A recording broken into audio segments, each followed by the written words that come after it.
and we'll get that one started too. So I will just state for the record then that my name is Michelle Marino and I am interviewing Robert L. Meeks. What does the L stand for? Leroy. Leroy. After my father. Okay, great.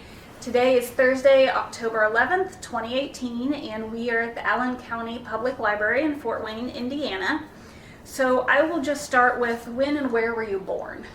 I was born in Fort Wayne on February 3rd, 1934. Okay. And what were your parents' names? Roy and Esther Meeks. Meeks. Okay. What was your mother's maiden name?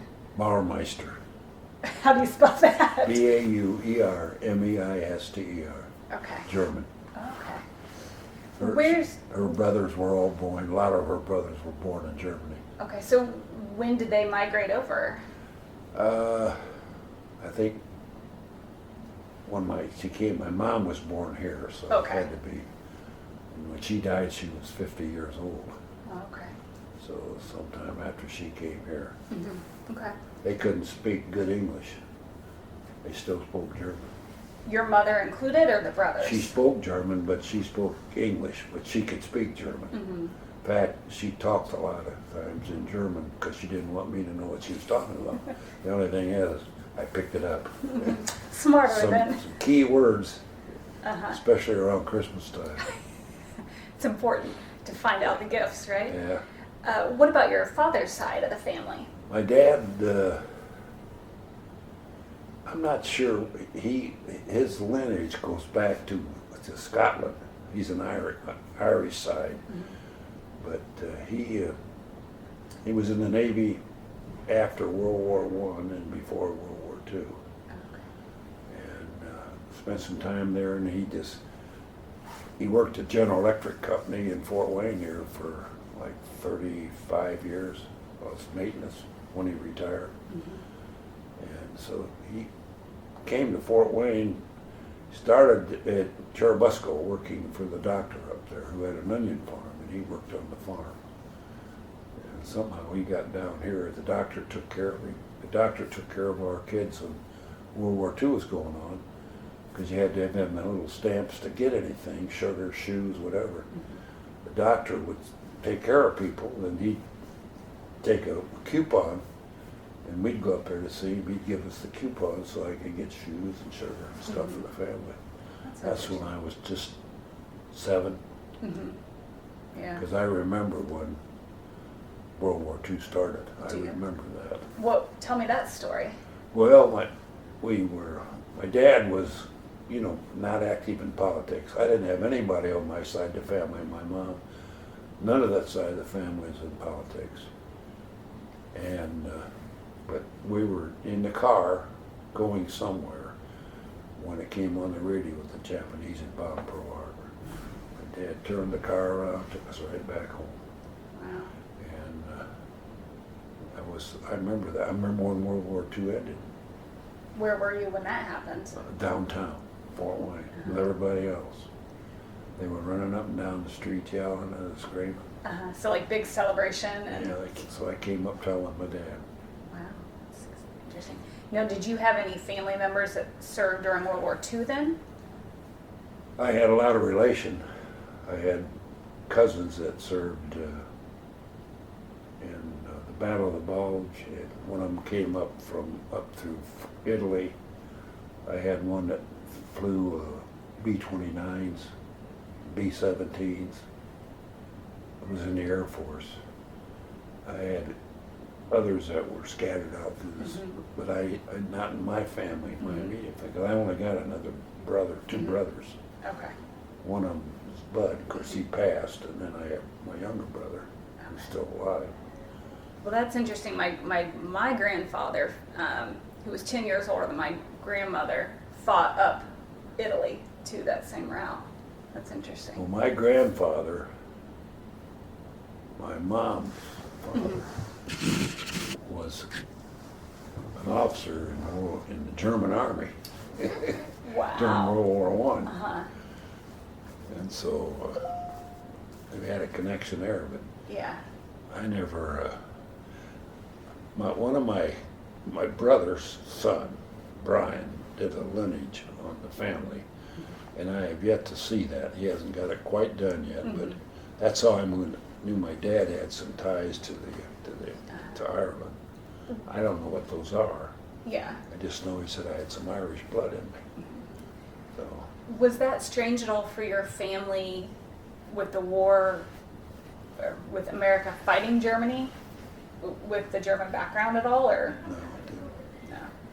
No. No, the Barmeister name was one of the Barmeisters. The nephew became chief of police here in Fort Wayne at one time. Okay. And that wasn't very long ago because I was a kid when I was about 16, 17 years old when he was a chief. Oh, okay. So I rode his motorcycle with him when he was an officer with a bike. I rode the bike with him one time. Yeah. Well, so I know you just said you have 2 siblings, right? Now, where did you fall in that lineup? Are you the oldest or youngest? I'm the oldest, and then Bud was next, and then my youngest brother. And what's your youngest brother's name? Fred. Fred. Okay. And how many years are there between you all? He just turned 80. Okay. Okay. Well, what was your relationship like with your siblings growing up? We fought like hell. Seems typical for brothers. Yeah, we did. We played. I went to Concordia High School, and they both went to Fort Wayne Central. And we used to play a lot of basketball out in back of the house, and we played football across the street in the big field because I lived on the west side of Fort Wayne. And we had a team, and we challenged the team from the south. And we went out to the club. I think it might have been the soccer club out on west of Fort Wayne. That's where we played our football when we had a team match with somebody else. No pads, no helmets, just tackle. Wow. And my dad always said, if you ever get hurt, don't you come home. Well, I got twisted my knee once.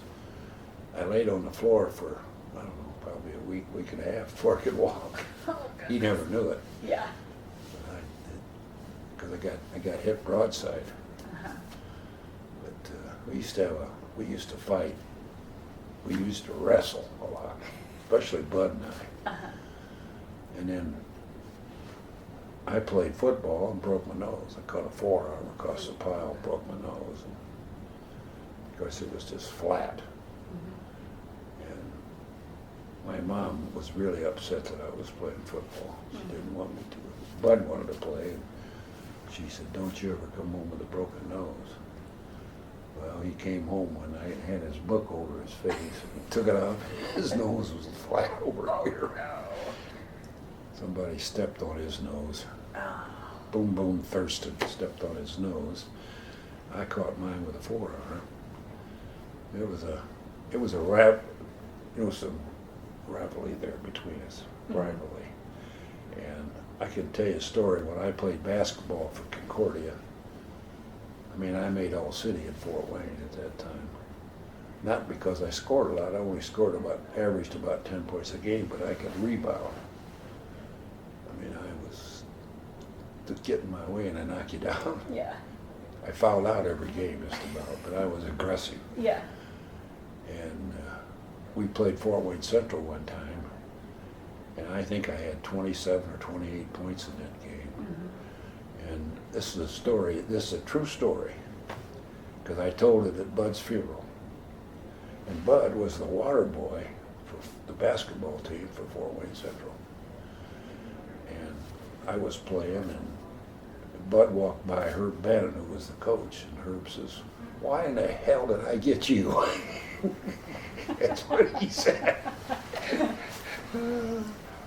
Bud probably didn't like that so much. I told that at his funeral. That's a true story. Now, how come you were all at different high schools? Well, we all went to Lutheran grade schools. And I had a chance to play basketball for Concordia because they came out and talked to me, and so that's why I went there. Okay. I didn't go to Central because my younger brother was outstanding athlete in Fort Wayne when he was a senior. Mm-hmm. Played basketball, football, and ran track. Wow. He was really good. Mm-hmm. He had he had Michael Jordan's legs. He could jump. Yeah. I mean, he was very good. He could shoot well. Mm-hmm. He guarded Oscar Robertson. Ah. He says his highlight of his career is he blocked one of his shots in the corner. I can imagine, yeah. He said that was the highlight of my career. Mm-hmm.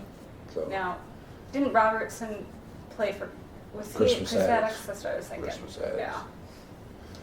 So, you know, Bud played football. He didn't run track. He didn't play basketball. Okay. He did play football. Well, who would you say were the most influential people in your childhood?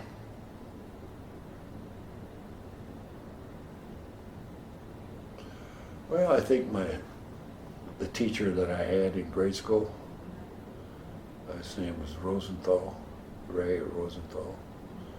He was probably because he also coached the basketball team and I got the award. And when we won the tournament, Emmanuel did. That's where I went to school. Mm-hmm. I made the free throw of a timeout, and we won by 1 point. Not by much. I think it was like 17, 18. Yeah. Something like Yeah.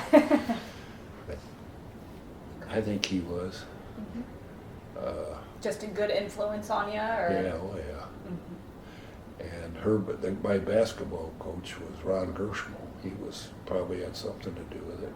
Mm-hmm. But when I got out of high school, I went to International College, and I went there, I don't know, for maybe a year and a half, and then I got drafted during the Korean War. Okay.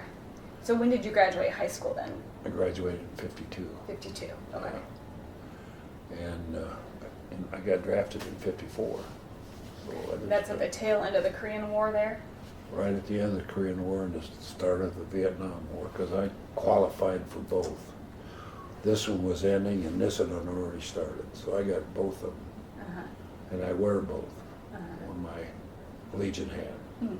Korean and the Vietnam War, since I qualified for both. Uh-huh. So were you drafted into the U.S. Army or a different branch, or how did I stayed in the Army. The Army? 2 years. Okay. Where were you stationed at?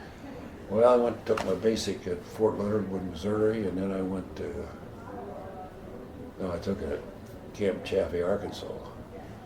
And then I went to Fort Leonard Wood for just a short time, then I went to Fort Hood, Texas.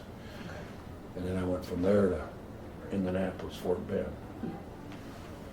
I took care of the pay records. Everybody got out of service at the service unit when they discharged. Okay. So that was your main job? Yeah, since I had some college in accounting. So just so I get the timeline right, you said you had already been at IVC for a year and a half or so before you got drafted, is that right? I didn't finish. Okay. I did not finish. Okay. I spent my 2 years and I came home and I went back there and then I graduated. I had 2 courses, cost accounting and advanced accounting. I had those 2 to do. Okay. And it was a different attitude for me then because I was married. And I actually studied, which I had never done before. I just kind of, Yeah. but I actually studied and I got good grades. In fact, I didn't have to take one of the finals because my average was high enough. Did you want to be an accountant, or what were you thinking about doing? Well, for a I don't career? know. I didn't really want to be an accountant. I didn't know what I wanted to do. Yeah. Even when I got out of the service, I didn't know what I wanted to do. I had to have a job, so I got a job with construction. Poured the concrete on 27 going south when they built that 4 lanes. I carried the steel forms on the truck, off the truck. That's what I did. And till they got the road done and then didn't have a job. So I'm looking. And I was at one of the companies in town getting ready to get an application when one of the county officers came in. And he said, "You looking for a job?" And I said, "Yeah, I am." He said, "Well, we got an opening at the jail. You ought to go down and see the sheriff." So I did. That's how I got in law enforcement. Wow. Started out as a midnight jailer. Uh-huh. What was that like? It was pretty good, except on Friday and Saturday night. I bet. Got a little tough. Yeah. Yeah, they like to fight when they get drunk. Mhm. It was not fun. So, at what point did you realize, I'd like to do this for a career? When I got to jail, I got out on the road. They put me on a car finally after I served about. I went as a jailer for a while. Then I got to be dispatched, and then I went into the car. Okay. I spent about maybe 2 years in the car working at second and third shift. I worked second for a while, but I wanted on third. There was only 3 of us in the county that worked that whole county. East car, west car, roving car. And is this LaGrange or is this Here. Fort Wayne? In Allen County. There were 3 of us. And if one was on vacation and the other guy was on day off, you were the only one. Wow. All night. And is this sheriff or regular police department? Sheriff's Department. Sheriff's department, okay. Yeah. There was only 3 of us. That's sort of mind-boggling right now. It is. It's hard to believe. And when I went to Elkhart County as a trooper, there was 3 road cars on the sheriff's department up there, days, middle shift, late shift. And now on the third shift, they got 5 cars and a detective. Wow. Yeah, And when I was there, they had 1 car on that shift. that's crazy. I mean, there wasn't, down here, there wasn't any of us. If you got in trouble, you had to figure out how to get out. Yeah. I had some close calls. Coming down there, I come down Wells Street at 4 o'clock in the morning. There's a car weaving just a little bit, and I turned the lights on, and the next thing I know, we come across State Street running about 90 miles an hour against the light. Came down to 4th Street, and he turned, stood up over the curb, bounced off the building, went a block, and made another turn, and a black kid jumped out. He went to the next corner and turned right, another black kid jumped out. Went down to Sherman and went across Broadway, and he ran that light, and I didn't do that, thank God, because somebody went through there just as I got to the corner. My goodness. The car went out, was rolling out down the railroad track when I finally got it. It was full of stuff. They had burglarized an electronics shop up north of Fort Wayne there, just off of 3. There were 5 of them. They got them all rounded up. Oh, wow. One of them was a convicted felon, so he got some time. Yeah. But I caught a couple of kids in back of the Hoagland High School in the woods one night at 3 o'clock in the morning. They were going to kill me if I got close to them. I never got close. Yeah. Shotgun, lights, on the ground. They were going to kill me Yeah. because they had a running gun battle in Indianapolis. Burglarized 3 or 4 places in Hoagland. But I never got close to them. I just happened to sweep my blight back there, and that chrome bounced off, and I think that's not right. I'm out there to check it out. And you're by yourself. I'm by myself. I called the plate in, and the dispatch come back and said,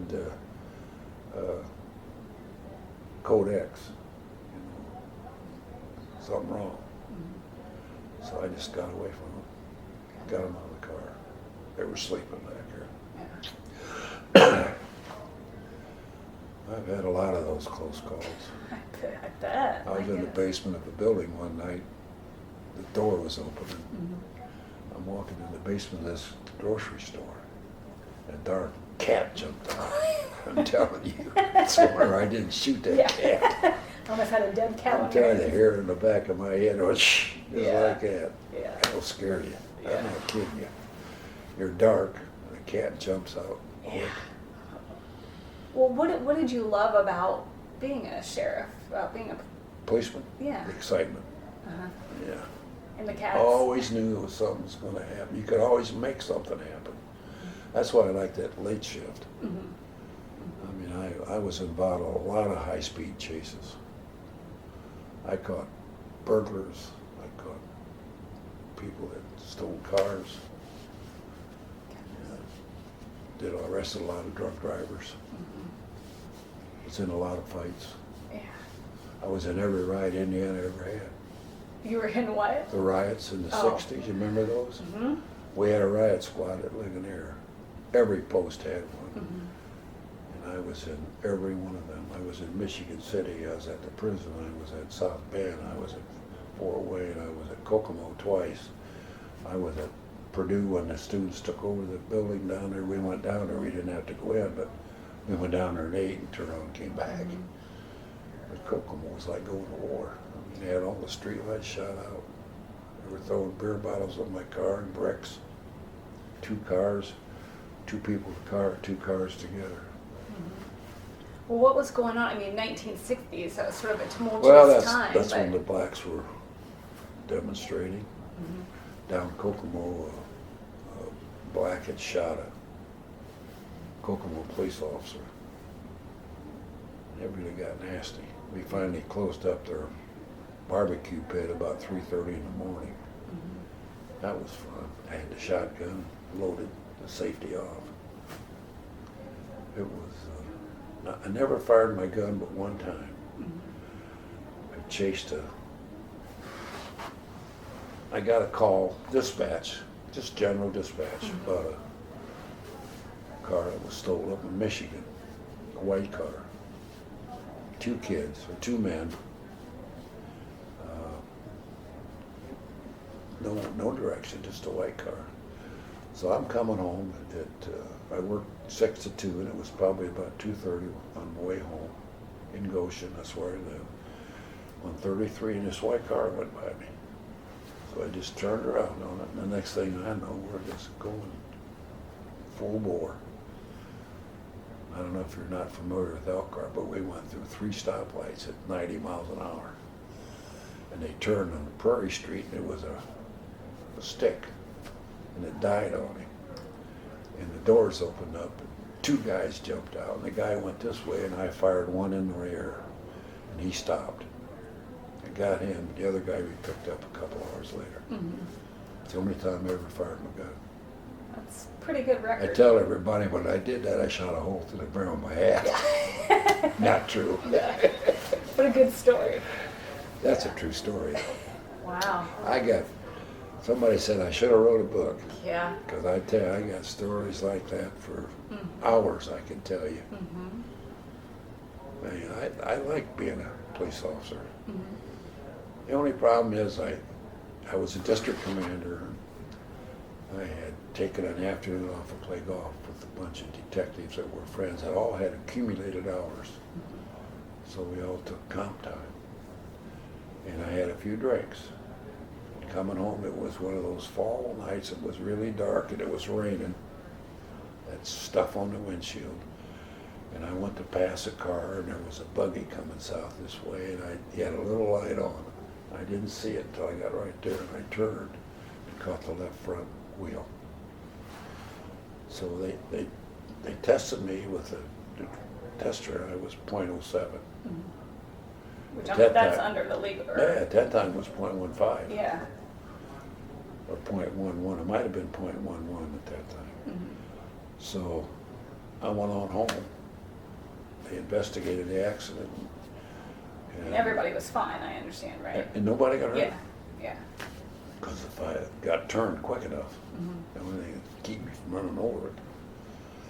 But superintendent, Bob Orr was going to be governor, and he had told me that I was going to be superintendent through some other people. Yeah, Bob Meeks will be my superintendent.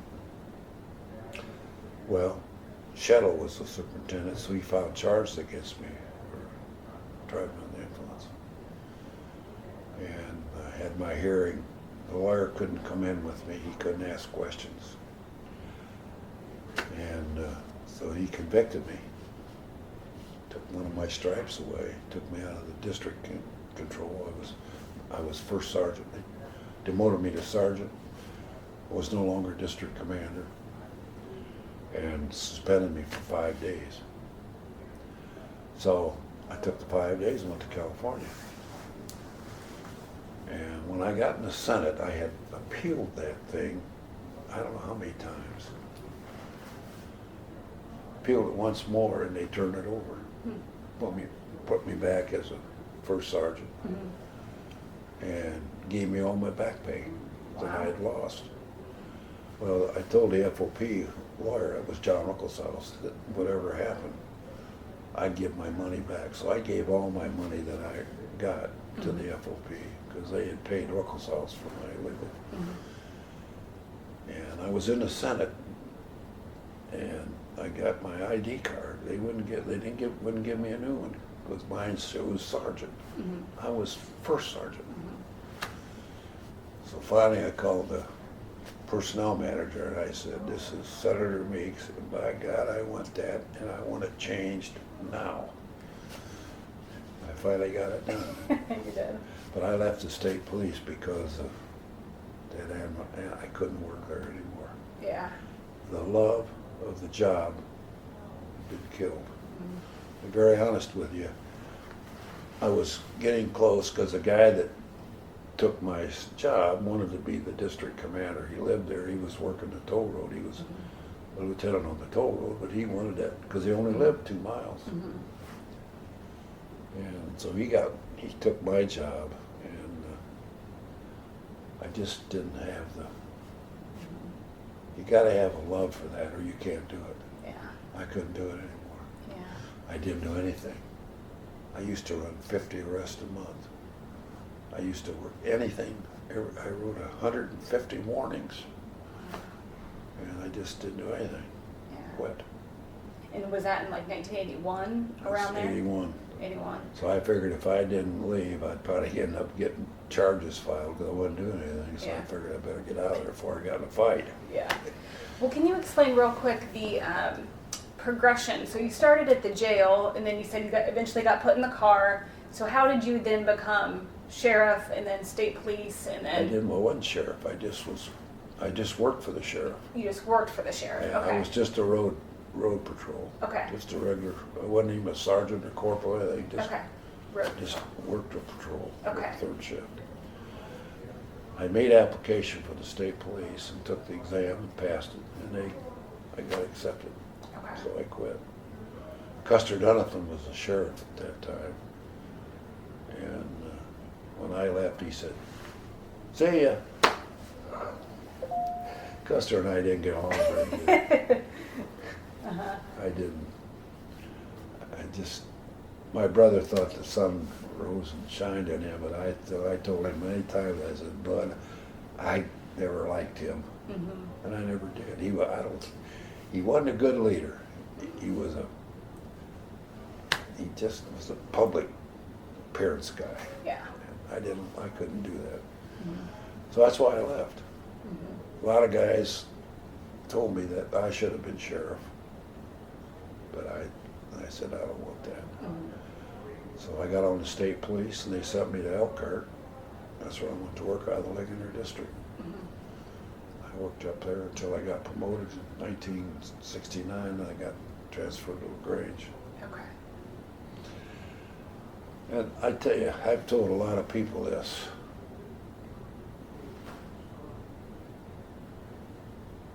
I'm a Christian. I believe in the Lord, Jesus. He has his hand on you, and you don't even know it. I would have stayed on the state police, but that accident shoved me out of there. I didn't want to go to LaGrange County because I liked Elkhart County. I lived in Goshen. LaGrange County was buggies. You know, the stores and the streets are closed up at 9:30 at night. Right. I didn't want to do that, Yeah. but they sent me there anyway because I had to move there when I got promoted. I had to move in one of those 4 counties. So I got in LaGrange County. I got there because there was a house that had 3 bedrooms and a shower, stand-up shower, because I take showers, I don't take baths. I found it. So I was looking in Steuben, I was looking in DeKalb, Noble, but I ended up in LaGrange, only because of that. So I ran for the school board, and I got elected. And closed the building, tore a building down, closed the school. Not very popular. I was on the Is it Lakeland? Lakeland. Lakeland School Board? Yeah, we tore this old building down at Howe, which was in the Historical Society. Mm-hmm. Tore that one down.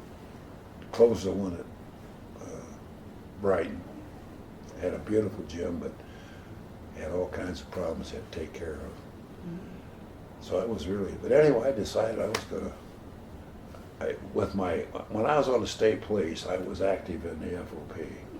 I became a district trustee, then I became the state conductor for the state of Indiana. And during that time, I'd got the Addie Maddox Award, which is the highest award the FOP gives for people that demonstrate commitment to the job, to the form, the ability to communicate, to work cross lines. Mm-hmm. So I spent a lot of time in Annapolis. And Ellie Lundquist, the senator from up here, became very good friends with me because I was an Elkhart basketball fan. Mm-hmm. I'm telling you all this stuff, but it's just kind of filling in the blanks. Sure. Anyway, when Max Bell and Joe Harvey were coach for Elkhart, I used to go with the team, escort. If they won, come to the regional, well, I escorted them down. Mm-hmm. Jim Smith and I escorted them. Mm-hmm. Red light and siren.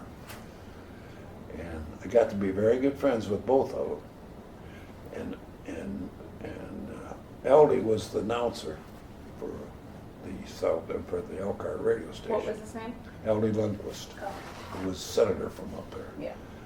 So I talked to him a lot. I went to Annapolis. I always took him. He came out there. We talked. Mm-hmm.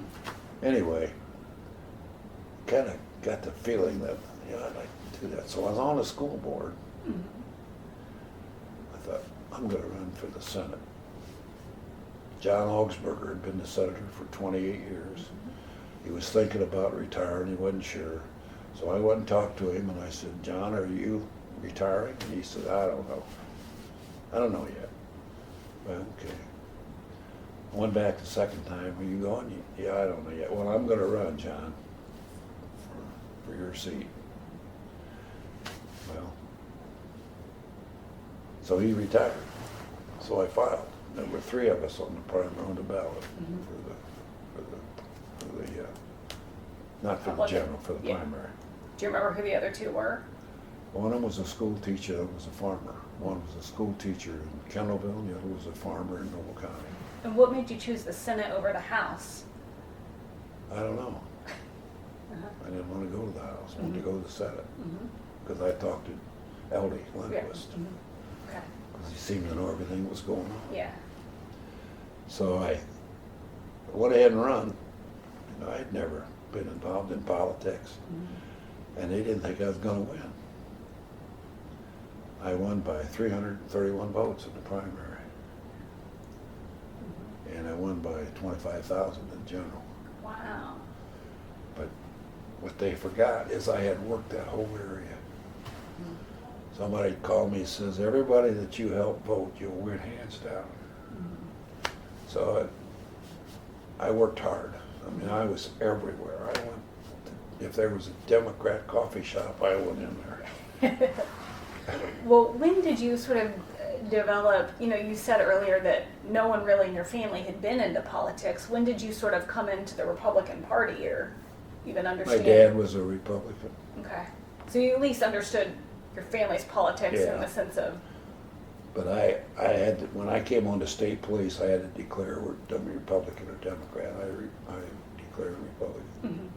So it kind of followed me through. I voted Republican all the way. Mm-hmm. I never voted a straight ticket. Mm-hmm. Because I've had some people that I thought were qualified that were Sure. on the other side. Mm-hmm. I had some very good friends of mine that were Democrats. Mm-hmm. But when I campaigned, I never mentioned my opponent's name.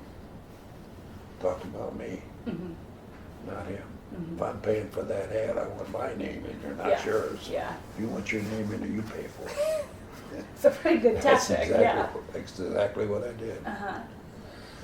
And I ran some air. I didn't run that. I don't think I run any movies. I ran some radio spots. Mm-hmm.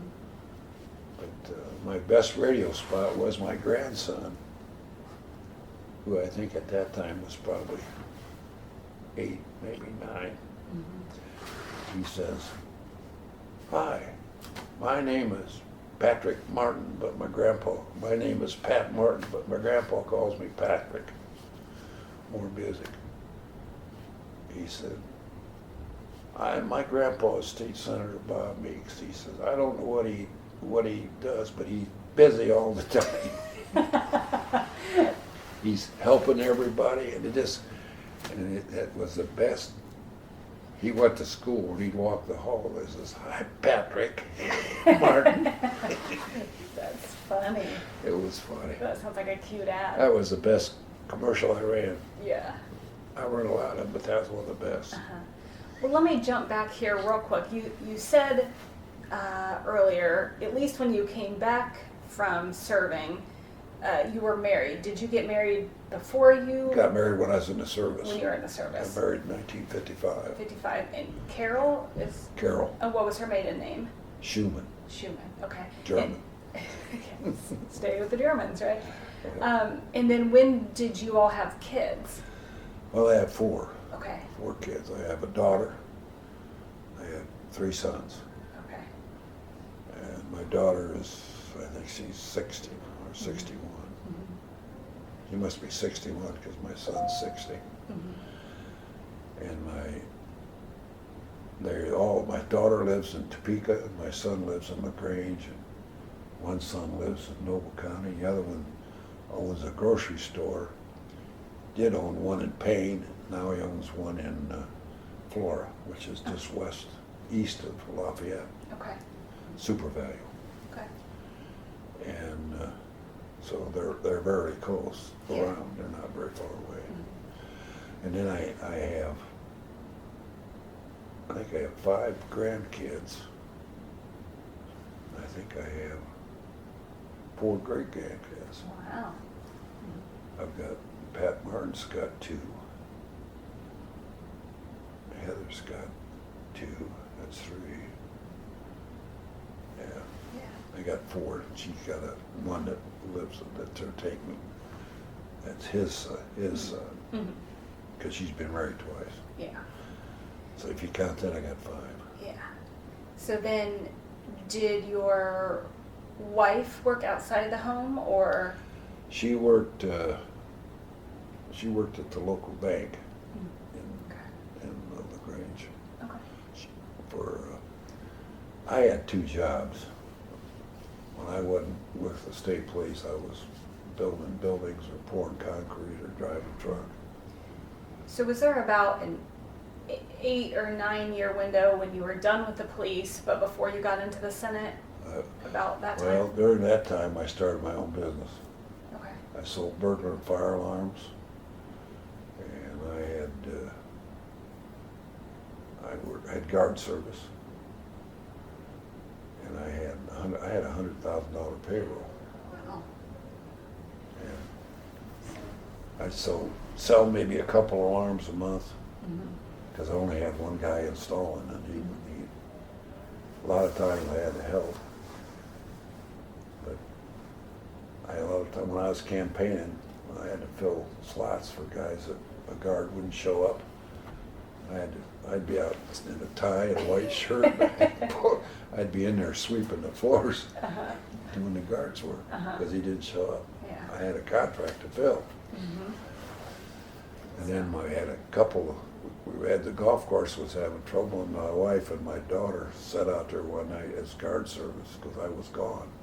So they pulled the guard service from 10 o'clock at night till 5 in the morning. And I figured that's enough of that crap, so I sold the business. Okay. Well, you were just mentioning, or go ahead, sorry. I just couldn't let them do that. I just couldn't do it all. Yeah. You know, it was just, when I got elected, I just divorced it all. But I ran for the school board during that time. Mm-hmm. And when I do things, I get too involved. You know, I can't. I was president of the school board, I think, 3 years out of 4. We had some very contentious meetings, smoking in schools that really got nasty. Fired the basketball coach who had coached my son. I fired him. Ooh, that was really hard. Messing with basketball in Indiana, that's a risk. That was hard. That was hard. It wasn't a hard vote. It was an easy vote. But it was hard because of all the anxiety that everybody, everybody says it's pressure. Mm-hmm. Pressure is self-imposed. Give it away. Mm-hmm. Yeah. I had pressure when I was chairman of the Appropriations Committee. I'd give it away. Well, let's jump back into the government stuff then here for a second. You were talking about campaigning and the way you sort of ran ads, but what were some of the big issues to you as you were campaigning? Well, I ran, my philosophy on education is that it's best served at the local level. You can't reinvent something. The teacher will just get out of the way, let them teach. Mm-hmm. Quit getting in there and messing things up. Mm-hmm. Quit trying to find the magic bullet to make everybody score higher. That's always been my philosophy all the way through. Mm-hmm. And even when I got into Senate, I did that. That's why I got along with ISDA. Because, I leave the teacher to teach. Mm-hmm. Get out of the way. Mm-hmm. So was education a big issue even before you got into the Senate, obviously with the school board? It's always been an issue, but the school board, because I knew so much about, that was one of the things that was on my schedule. That yeah. and service, I guess. I talked about small government, not expanding, get out of the way, let everybody be themselves without having a hand over you, Mm-hmm. pushing you and shoving you around. Mm-hmm. But let me finish this story about the Lord putting Yeah. me in LaGrange County. Okay. So in LaGrange County, I ran for the school board and got elected. Mm-hmm. Then I ran for the Senate and got elected because I was in LaGrange County, because I didn't want to leave. I was put over there. Yeah, it kicked me a little bit to get me in there. Uh-huh. But if I sat back and I look at that, I think, the Lord's had his hand on me a lot, because I had back surgery, I got this bad leg, I had a stroke, and I suffered no damage, none. I didn't, the doctors said it was a miracle because I could squeeze and talk to them. And I've had, it pumped a hole in my heart one time, and they drove a thing down through my chest.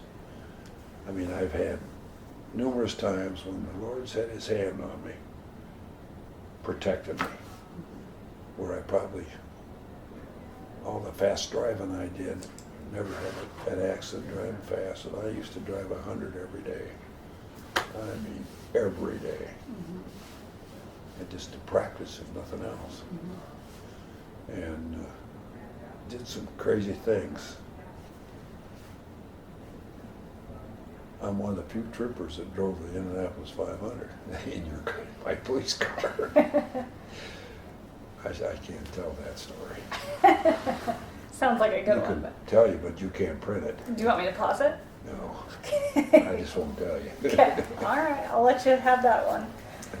Yeah. I should have got fired if they'd have found out about it. Yeah, maybe better not to have that one on record, probably. So,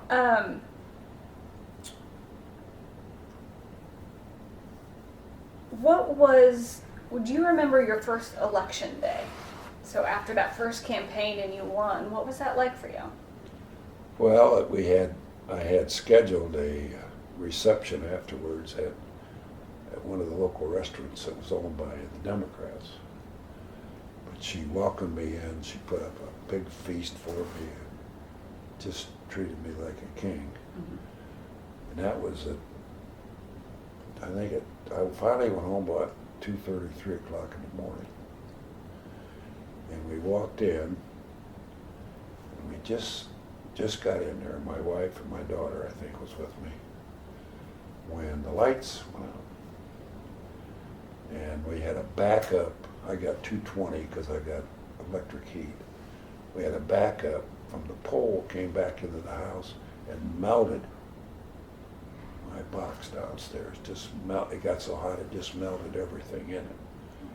It was on a concrete wall. If it had been on the other wall, the house would burn down. Because when I went down there, the black smoke was just pouring out of there. I got down there and got the light, and I shut the power off. But everything else in the bottom of the box, all the breakers, all melted. Goodness. Mess. It was the one good thing I was home. And Yeah. that was the day I got elected, that night. Yeah. I'd have been up there another 15 minutes. Yeah. See, Yeah. the hand. Wow. How did your family feel about you running for Senate? Oh, they were all in favor of it. All of them. My kids all helped. About how old were your kids at the time? Well, let's see, I ran in '88. My daughter was born in '56. Okay. My son was born in '57. So they were young. Mm-hmm. They carried signs in the parade for me. Okay. All had shirts on. I had all Meeks for Senate shirts. So they all carried these big signs that said Meeks. They helped put them out. They took signs and put them out. I had a party right before the election where I had hot dogs and we did dunked for apples, and I had popcorn, and I brought a magician in for the kids. I had, I don't know how many people were there, probably, I don't know, 300 maybe. Had them all take a sign. Now when you're all done, take a sign home. They all took a sign. Right. So that's, I mean, I had fun. I worked hard, but I had fun doing it. I went, like I said, when I ran, I was everywhere. Well, I mean, obviously you went through, what, say 5 or so elections. Did your campaign strategy change every time, or did it get easier, or? Same way. Same. Okay. Kept selling me. I'm as close to tell. I advertised my home phone number in every piece of advertising I did on the placemats in restaurants. Senator Bob Meeks, close as your telephone, my home phone number. Wow. What made you do that? I did that for 25 years in law enforcement. I just kept doing it. You can't take care of people if you can't get a hold of you. That's true. Now, all they got's the 800 number, goes to the Senate. I believe in serving. If you're going to serve, serve. And I did a lot of that. I mean, I got a call one time. The guy says, my son's having a birthday, I don't know, 6th, 7th, 8th birthday, I don't know. Would you come over and wish him a happy birthday Sunday afternoon? I was home. I said, sure. So I got a little pin, one of those Indiana pins. I went over to the house. It was a trailer. I walked in, it was a small trailer. He had a little cake sitting there, and his birthday. So I sat down, had a cup of coffee and a piece of cake, and sang happy birthday to that kid on Sunday afternoon. I bet they don't do that now. Probably not. So it sounds like it was obviously very important for you, for your constituents to be able to reach you. Oh, yeah, that's. I always figured you can't find me. I can't help you. So I was always. That was my message when I ran. I had the county Democrat chairman in Kosciuszko County lived in my district, ran against me. Bob Meeks, lobbyist, give him everything, takes everything. He's under their control. Did that whole lobby thing. I never answered him. I just ran my ads like I would. Service, I'm here to help you. If you need me, call. I believe in education, finances, all that. I did a lot of town meetings. Anyway, he ran. I had 99 precincts. I won every one of them. I beat him in his home 2-1. But I won them all. But he really gave me hell, boy. That's all right. Yeah. I could take that. It's helping me because he's getting my name on. Yeah, that's right. Well, so you told me the story about election night. What were you thinking the first time you walked into the State House? You first came to Indianapolis. Well, I'll tell you, I told my wife this story. When I walked into the Senate, I went up on the balcony and looked over the fall of the Senate, and I got this warm feeling. And I told her, when I lose this, I'm out. I could feel that warmth, that responsibility, that feeling that I had. And I told her, when that is gone, I'm gone. I never lost it. I just had to leave because of my health. If I had stayed in there, the doctor said I was going to die because the stress was killing me. I was working 18 hours a day. Can't do that. Working on the weekends. Was that when you had the stroke then? Yeah. Yeah. I had it on a Monday. I didn't go to work. I was I stayed in an apartment down there with Dave Walkins was on the other side. I was over here. I didn't feel very good. And I couldn't get this hand to work. I couldn't stick it on my nose and I couldn't stick it in my ear. It was like this. I couldn't understand what in the world's wrong with that. How am I going to play golf? Well, I know I'll get one of those bowler things on there and make that wrist stiff. That'll work. So I stayed home all day. The next day, I got ready for work. It took me 3 hours to get a shower and shave and get dressed. So I went in. I went to the bathroom, and I couldn't get my zipper back up. My hands would not work. And nothing was right. So there wasn't a doctor the day because I asked them to get the doctor. Well, there wasn't one that day. So they had one of the guys that was a senator was a skin doctor, Dermatologist? dermatologist. And they said, we'll get him up here. He may not be able to say what's wrong with it, but he'll clear your skin up. I said, hot dog. Yeah. So he came up and he said, you're going to the hospital. So then they called the state police. They got a gurney up there. I said, no, I'll walk down. So I walked down, got on the gurney out there and put me in the ambulance. And my heart was beating so fast that they couldn't count them. So I went over to the hospital. Just over there, the state police took me over in the car.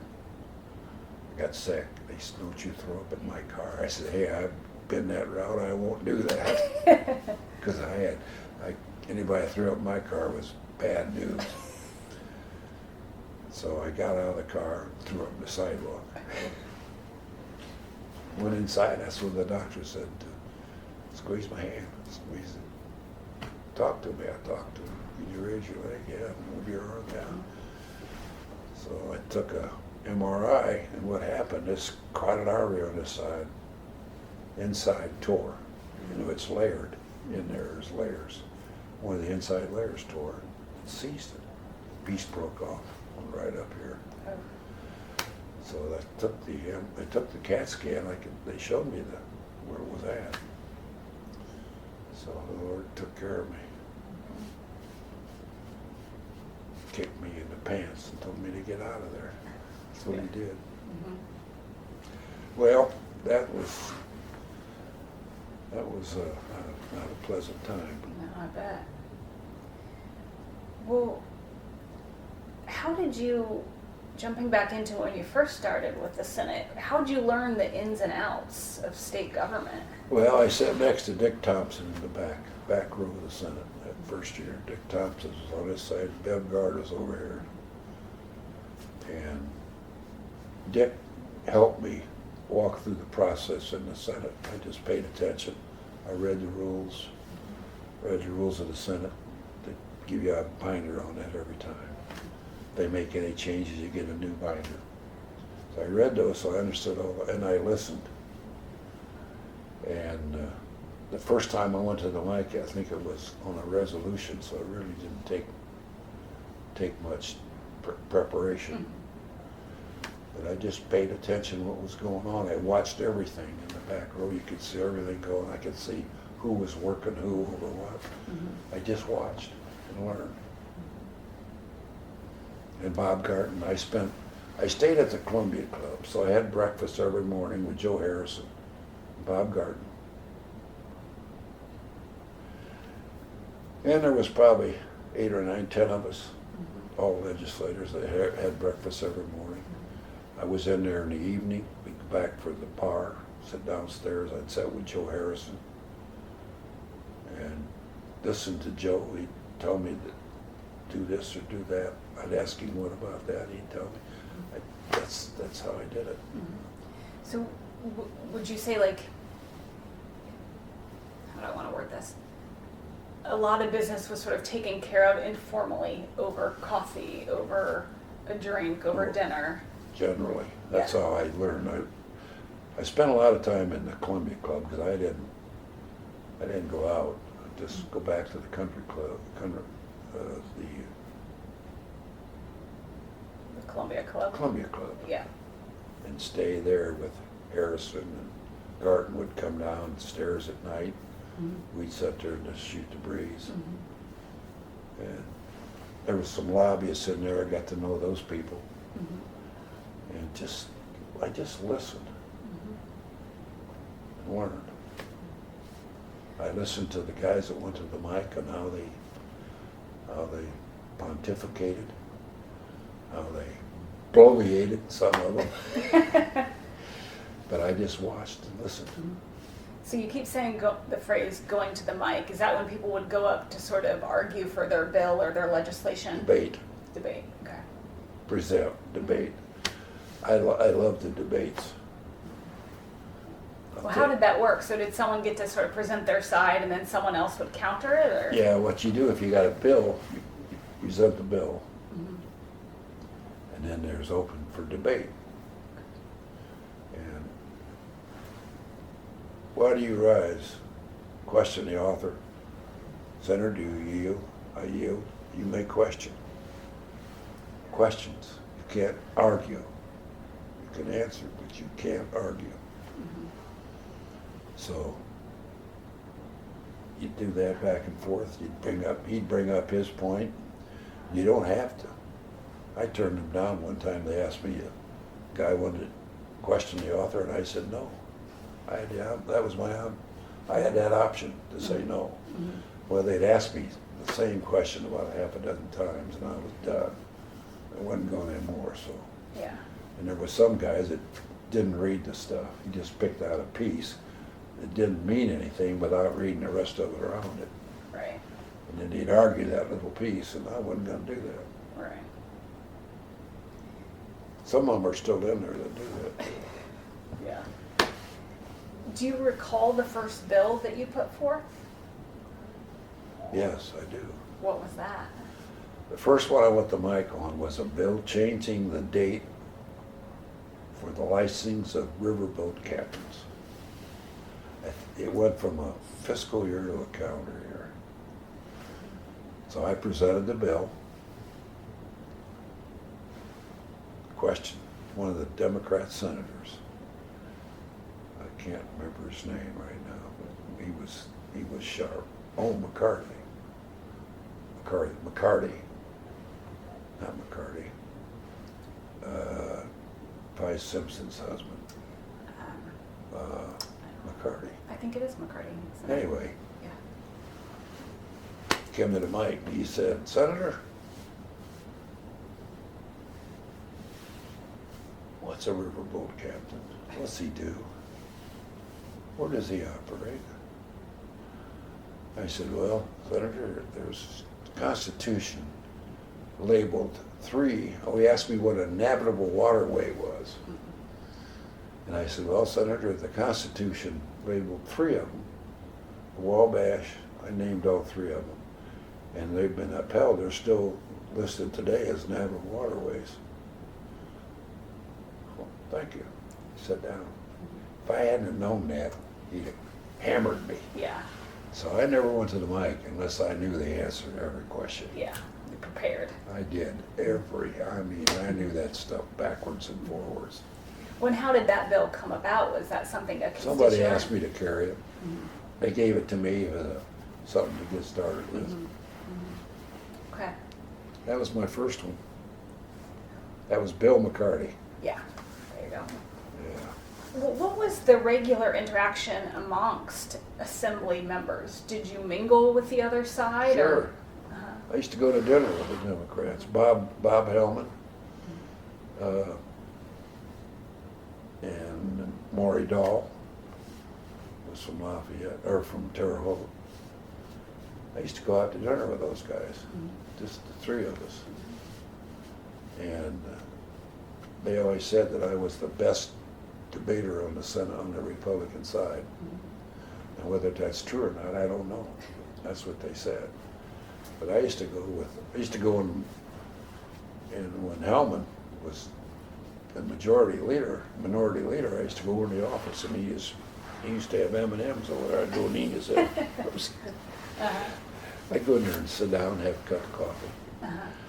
And Jim Lewis from Evansville, or down at the southern part, I can't remember where it was, southwest, when him and I collected little pins.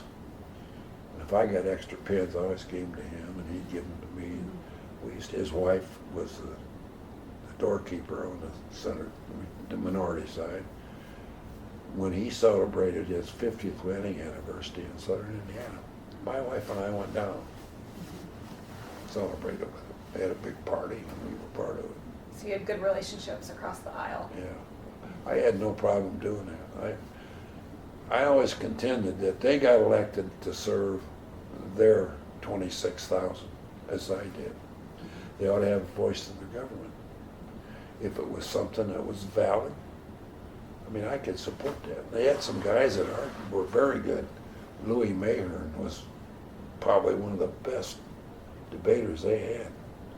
Intellectually intelligent. He always had a new word every day, and he'd always use it somewhere in a sentence. That's what he told me. A new word every day, and he used it in a sentence. He was a good. He could argue logically, and at times, he almost convinced me he was right.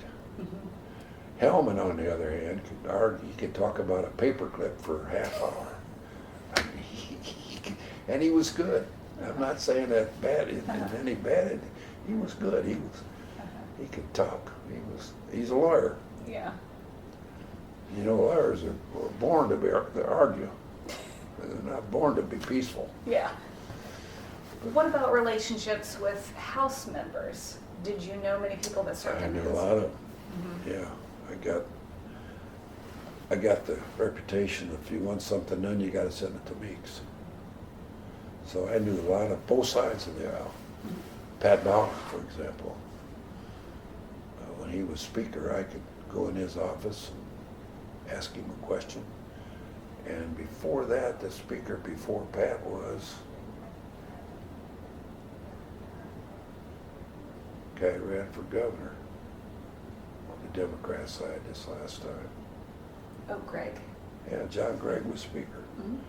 I could go up and talk to him when he was on the floor, when he was on the mic, Yeah. on the chair. Ask him a question. If he'd say no, I knew it was no sense pursuing it because I wasn't going to go anywhere. Same way with Pat. Pat chaired the budget committee. I was before it was on the budget committee. I just still talked to him. If he said no, it meant no. I understand no. No sense going any farther. But there was a lot of good guys over there, and I got to be friends with a lot of them. Some of them I knew, some of them I didn't associate with. A lot of them I did. There are a lot of golfers over there. I'm a golfer. You could settle a lot of things on the golf course. And I always respected them. And my House member was a Democrat. And I was a Republican and Democrat. And he was my good friend. And I never helped anybody that ran against him. And it made a lot of Republicans mad. And Who was that? I gotta think. Well, I can probably look it up too. Geez, isn't that off? I just saw his wife's name's Faye. God, I just saw him the other day. Saw her. He died here a while back.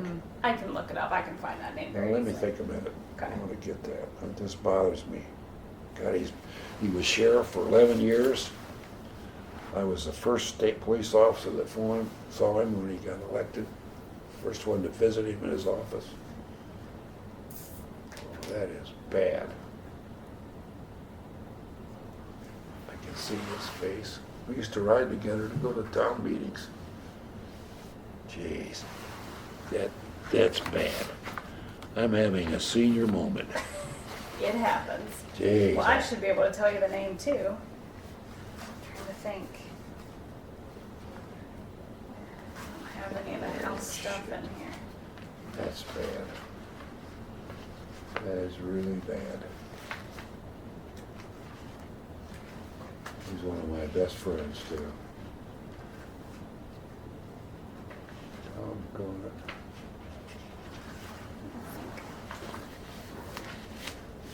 That, We'll let it sit for a minute, Yeah. and then That- name will come back. I'll get those for you. I got him. You got 'em? I'll tell you, that just bothers me that Yeah. that happened. I do that with names too sometimes. Anyway, I never helped him. He ran against the guy that was the House member, congressional member,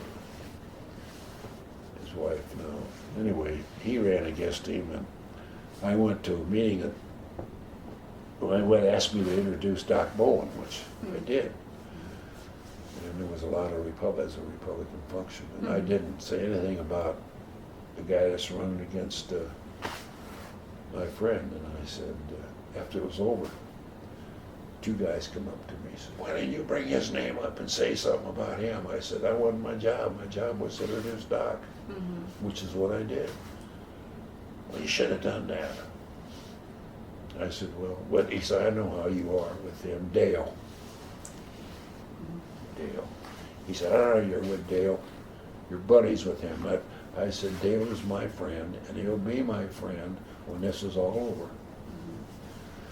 That's the way it was. I didn't help anybody that ran against Dale. And like I said, we used to go to town. We'd have a town meeting. We'd ride in the same car. That's good. And one time, I'll tell you a story. We were having a town meeting in Kendallville at the library, and he got there before I did. And I'm walking down the aisle with Carol's with me. We're walking down the hallway, and Dale's partially in the room and partially in the hallway. And he says, "Well, I can't answer that question," but he said, "Senator Meeks is coming. Maybe he can answer it for you." So I went around the corner, and there wasn't a soul in there. Nobody.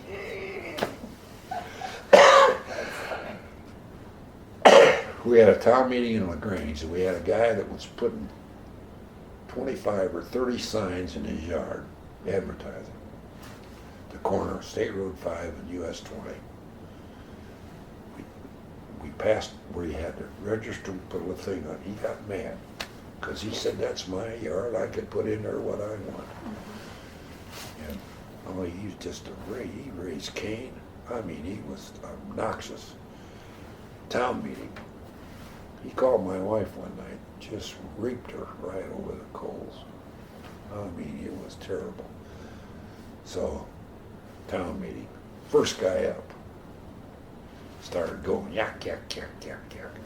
And I stood up and I said, "I'll tell you something. If you ever call my wife again and raise hell with her like you did, you and I are going to have serious problems."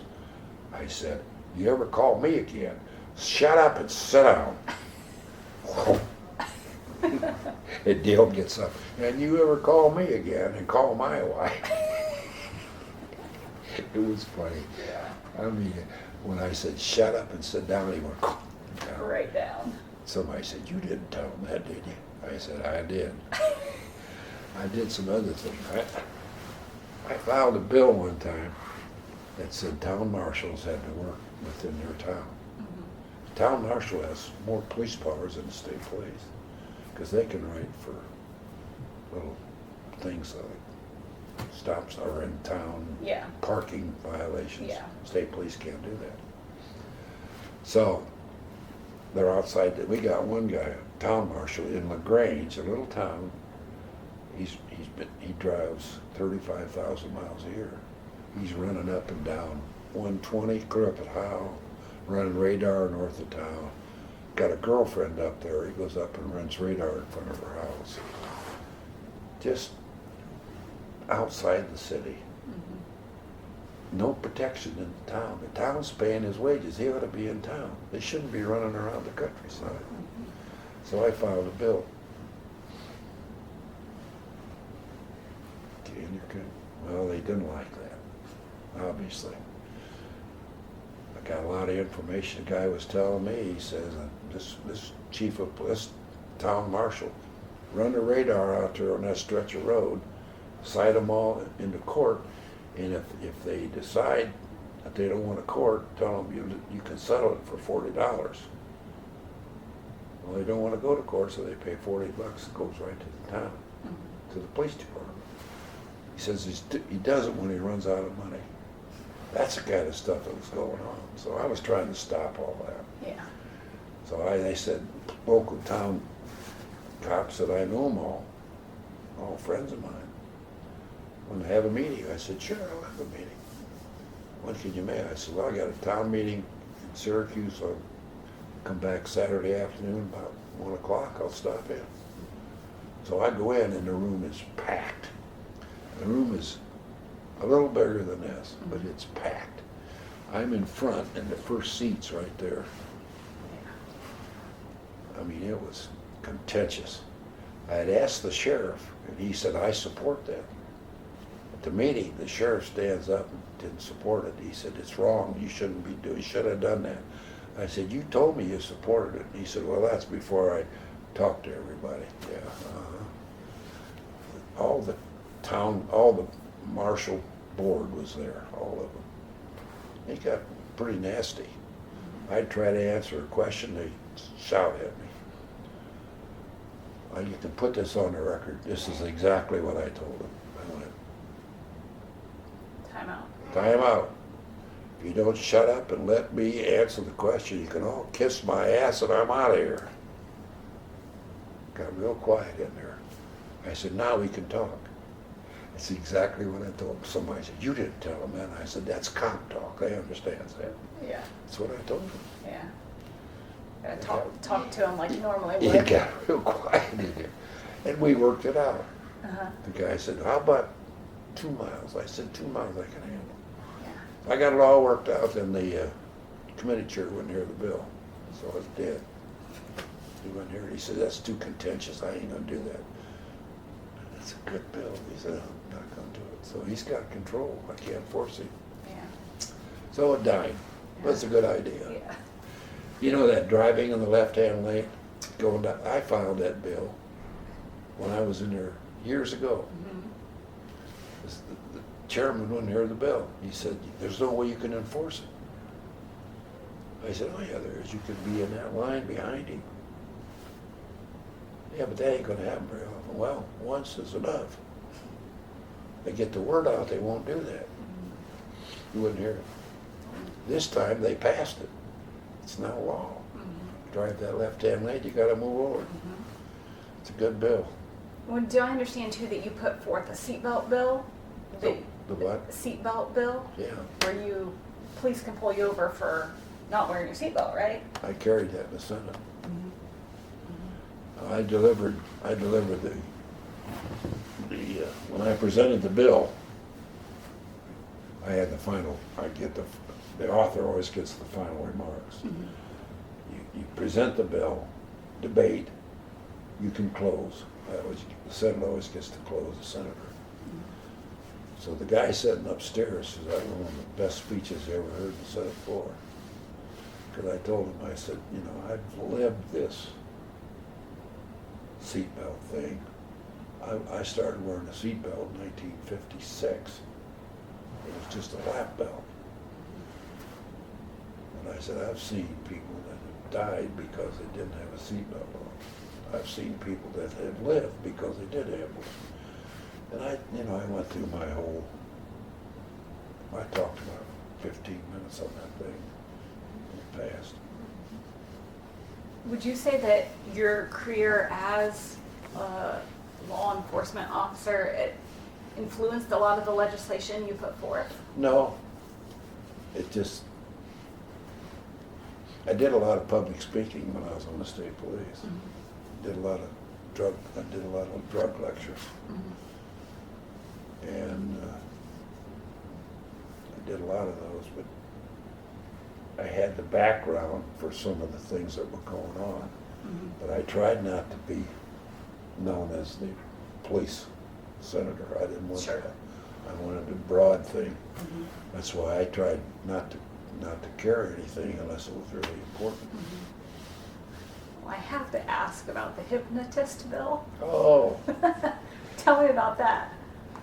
Well, one of the guys in my district, he is dead now, was a hypnotist.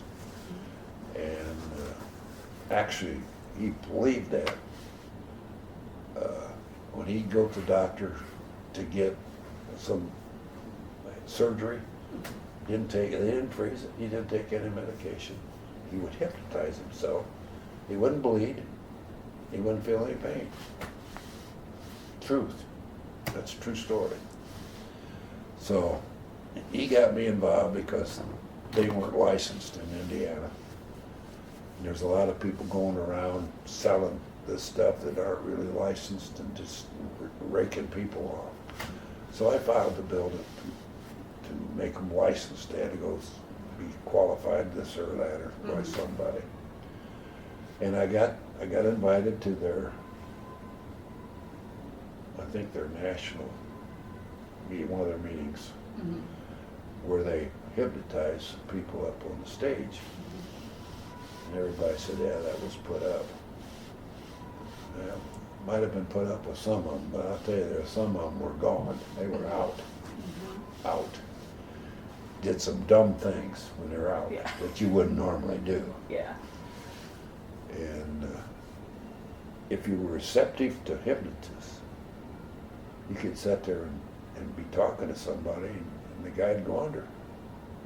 I was sitting at the table, this big table, this one gal sitting next to me, she went like that. I said, what's the matter? She said, he's starting to put me under, I had to get out of there. So I carried the bill, and it was difficult. Everybody laughed at me. But I got one of their big plaques as from their national organization. Indiana finally became one of the states that's licensed. Wow. That's a fun bill. Yeah, it sounds like there's some funny stories on the floor from that. Oh yeah. Well, I tell you a story one time. We had a situation occurred in Auburn where I'm going to try to put the facts together because this has been quite a while. A guy got shot when he broke into the house. He ended up suing. And there was a lot of movement in my district up there because it occurred in Auburn. I can't remember all the facts. I'm probably not getting it right. Anyway, I went to a meeting. Wow, there was a couple hundred people there with Dennis Cruz and one of the other House members and me. Might have been, I don't know who else was over there. Anyway, one of the House members. And they were trying to figure out a way to take care of this.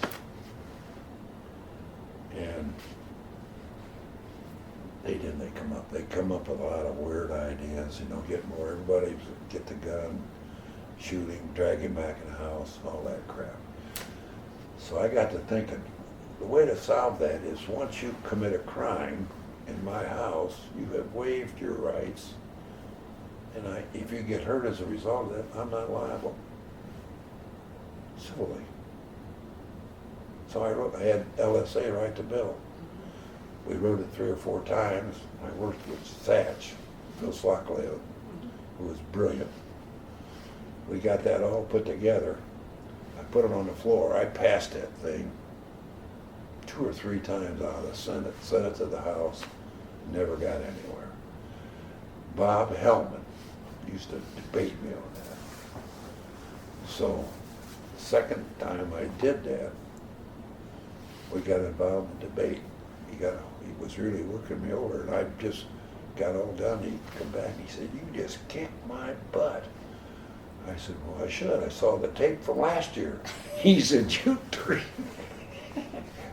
I did. I watched the tape from last year, and I got him. I knew exactly where he was going. But they had one guy that's still in there, Lonnie Randolph. He kept saying, "In other words, if I'm going home from school and I walk across your yard, you can shoot me because I'm trespassing and I'm not civilly." I said, no, you're not going to do that. You got to commit a crime when you're in my house. Crime of burglary. Something in my house. And he kept asking. I bet he asked that question 30 times. One little piece out of that one, of that bill. He's the Lonnie Randolph. I liked him. He got in trouble on the toll road one time. He ran out of gas or had a flat tire, and he called me, and I took care of it for him. Yeah. He was traveling across. He knew me, so he called me, and I got a guy to help him out. Didn't cost him nothing. Yeah. Boy. Well, so I know you were involved with the budget too, and we're on the budget committee. And you were known for saying there is no money. Is that right? I'll tell you that when Maury retired, I got budget committee. Okay. And then Bob Garten made it to appropriations committee and split the budget into the appropriations committee, and then took the tax and fiscal policy out of it. Gave that to Luke. Luke being Kinley? Yeah. Brilliant. Very smart. Good legislator. Him and I had a little confrontation, but I'll tell you about that in a minute. But anyway, I got that. The budget became mine. So Daniels got elected. We were $750 million in payment delays. And this is early 2000s. That was 2000, when he first came in office. Okay. Whatever, no, it had to be later than that, because there was buy for 8 years, and then there was O'Bannon. So I bet it was 04. It had to be eight years after 88, because they had O'Bannon and Kernan were in there for 4 years, or 8 years, 6 years. Kernan filled the last years of Frank's term. Bide was in there for 8 years. Anyway, he got elected. We were $750 million payment delays, $600 million structural deficit. We were spending that much more than we're taking in. So we had to tighten our belt and get rid of those. So that was my goal when I, as appropriation chair, was to get that under control. So "there is no money" became my slogan. There is no money. So I went to they always have a big convocation of lobbyists and business people. They all get together, and then they have various divisions from government come in and talk. And I was in there with Jeff Espick, Vi Simpson, and I don't know who the other was. Two Senate, 2 House, 4 of us on a panel. So it became my turn. They were all talking, money and da-da-da-da. When it came my turn, I says, "Thank you for allowing me to come today, but I want to tell you, the motto for this year is there is no money." Now, come on. There is no money. there is, come on now, sing. So there is, I had them singing. I said, remember that, there is no money. So they came in, they knew there wasn't any. So we didn't spend any. So at the end of, I think, the next budget cycle, we had cleared that $750 billion, and we had $1 billion surplus because we didn't spend anything. And education still got $660 million of new money. Wow. So the second year, I was at that same convocation, same people. So I'm talking. All of a sudden, I reach in my pocket. I'm still talking there. I get my cell phone out. Excuse me a minute. Hello. Yes, Governor. That's what I'm telling them. There is no money. That's what I've been telling them. I'll continue, Governor. Thank you. Got the message. And I did it in such a way they'll remember it. That's what I did. Yeah. I made fun. I had fun doing that.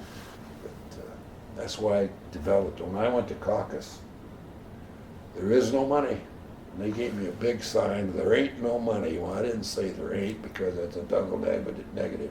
There is no money. They gave me a great big sign, they all signed it. That was my mantra, there is no money. But you brought us out of the deficit, I understand.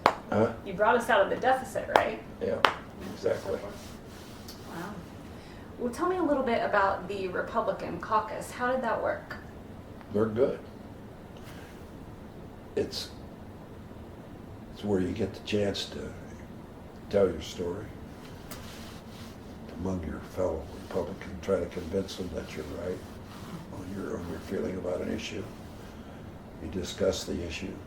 If there's anything that the Democrats are trying to do, you discuss that. We always made sure that we had a Republican on the lead of all bills, because the Senate is Republican. They're responsible for anything that comes out of their house. So when you make darn sure that you got your name on it, you want to make sure it's right, because it's law. So we talked about a lot of those things. There was some arguments. Bob Garton was probably the smoothest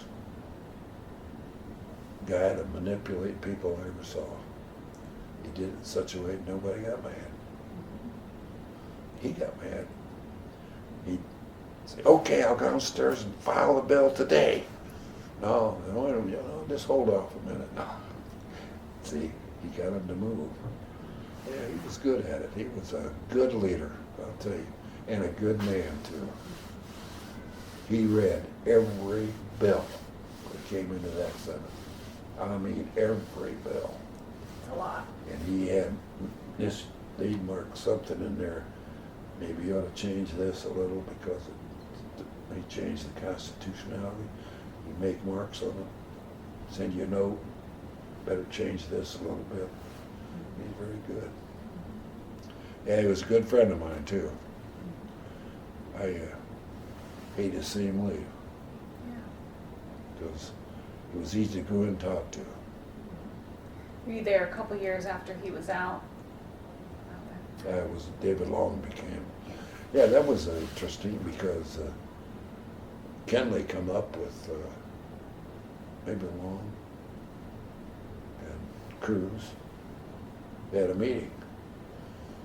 We were talking about running, getting their vote. What's your vote for pro tem? I said, you guys forget about me. Maybe I want to run. Just twist it a little. You know, you can't just take everything for granted. You gotta have a little. There had a lot of people wanted me to run for pro tem, but I felt I could do better in the budget, serve the state better there than over there. I mean, I ran the Ligonier district. Everybody said I was the best district commander they ever had, but I didn't let anybody step on anybody. I didn't let anybody from the outside step on anybody. I stuck up for the guys. And anyway, I didn't want to be here, but I thought I'd stick it in there just let them know I was around. Yeah. Didn't want sure. to let them think they were getting away with everything. But anyway, David got elected. He did a good job. Yeah, David. Well, you said you had a story about Kinley? Yeah, Luke and Luke was fiscal, tax and fiscal policy. And we had given the K-12 funding to Ryan Mishler. And I took college, and the rest of the budget, 214 pages. And Luke was having meetings with maybe I don't want this up. Yeah. Okay, that's up to you. Yeah, well, I got upset with Luke because he was trying to do the college funding, and that was my job. Yeah. He got mad, and then he called me the next day and apologized, and I did too. Yeah. It worked out, but Yeah. you know, I take care of yours and I'll take care of mine. Sure. That's- But I had that with other people too, so. Yeah. Well, having served that long, there's bound to be conflict, certainly. What would you say, you served close to 20 years or right at 20 years. What were the values of the Republican Party during your time? Good government, small government, trying to pass things that meant something, that had meaning. There's, I was told you can't come up with a new idea on anything because everybody's already tried it. And I thought I had a lot of bills. My goodness, my first year, I don't know, I must have had a ton of them. But they'd come to me and they went, I'll take it, yeah, I'll take it, I'll take it. Well, I was dumb to do that because I couldn't realistically work them all. But I got quite a few of them that were good bills that meant something passed, that had meaning. But I think the philosophy of the government, Republicans, has always been small government. Give people the right to move without having suppression of government on their back. It's been that way. It was that way when I was there. It was Bob Meeks' philosophy. That's it. And we had the basic principles of the Republican Party is good government. Fiscal responsibility, take care of education, take care of the needs of the people that can't take care of themselves. Those that can take care of themselves ought to do something. Welfare is fine, but if you're incapable of working, you ought to put something back in the pot. I think that's kind of the philosophy, though. It still prevails. Good philosophy, good government. The problem's always been between Democrats and Republicans. We believe in good government, they believe in spending money. No fiscal responsibility. We do. Okay. Can you walk me quickly through the process of putting forth a bill? What does that look like? Well, you got it. Somebody come. It normally starts with probably somebody in the lobbying community. Everybody says the lobbyists are bad people. Well, they're not bad people because there are so many pieces of legislation. You got to have somebody to go to that knows the facts, so you can make a logical decision. The lobbyist does that. Now, there's always two.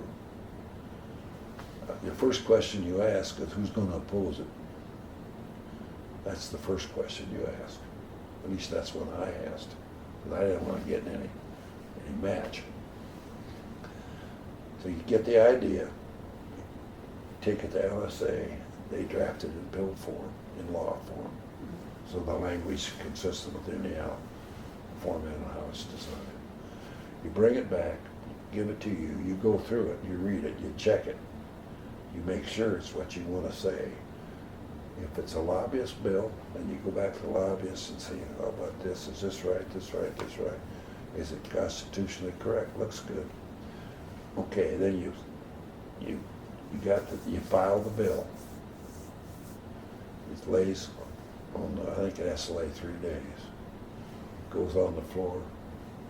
It's read on the floor, lays 3 days. Goes to second reading. You call the bill for second reading. It's eligible for amendments. If there's any amendments from anybody in the floor, you can amend it. You can accept the amendments or you can debate. Debate, there's a vote. Normally a voice vote. Sometimes it's a roll call. After the second reading, goes to third reading. That's when you debate the bill, present the bill for consideration. You argue, go to the floor, vote, pass. Who's your house sponsor? You gotta have a house sponsor. You send it to somebody in the house to send. I had a bill one time that was on water. I wrote the bill that regulates personal watercraft. We wrote that whole bill. Who are you sending it to? I'm sending it to Dennis Cruz and Phyllis Pond.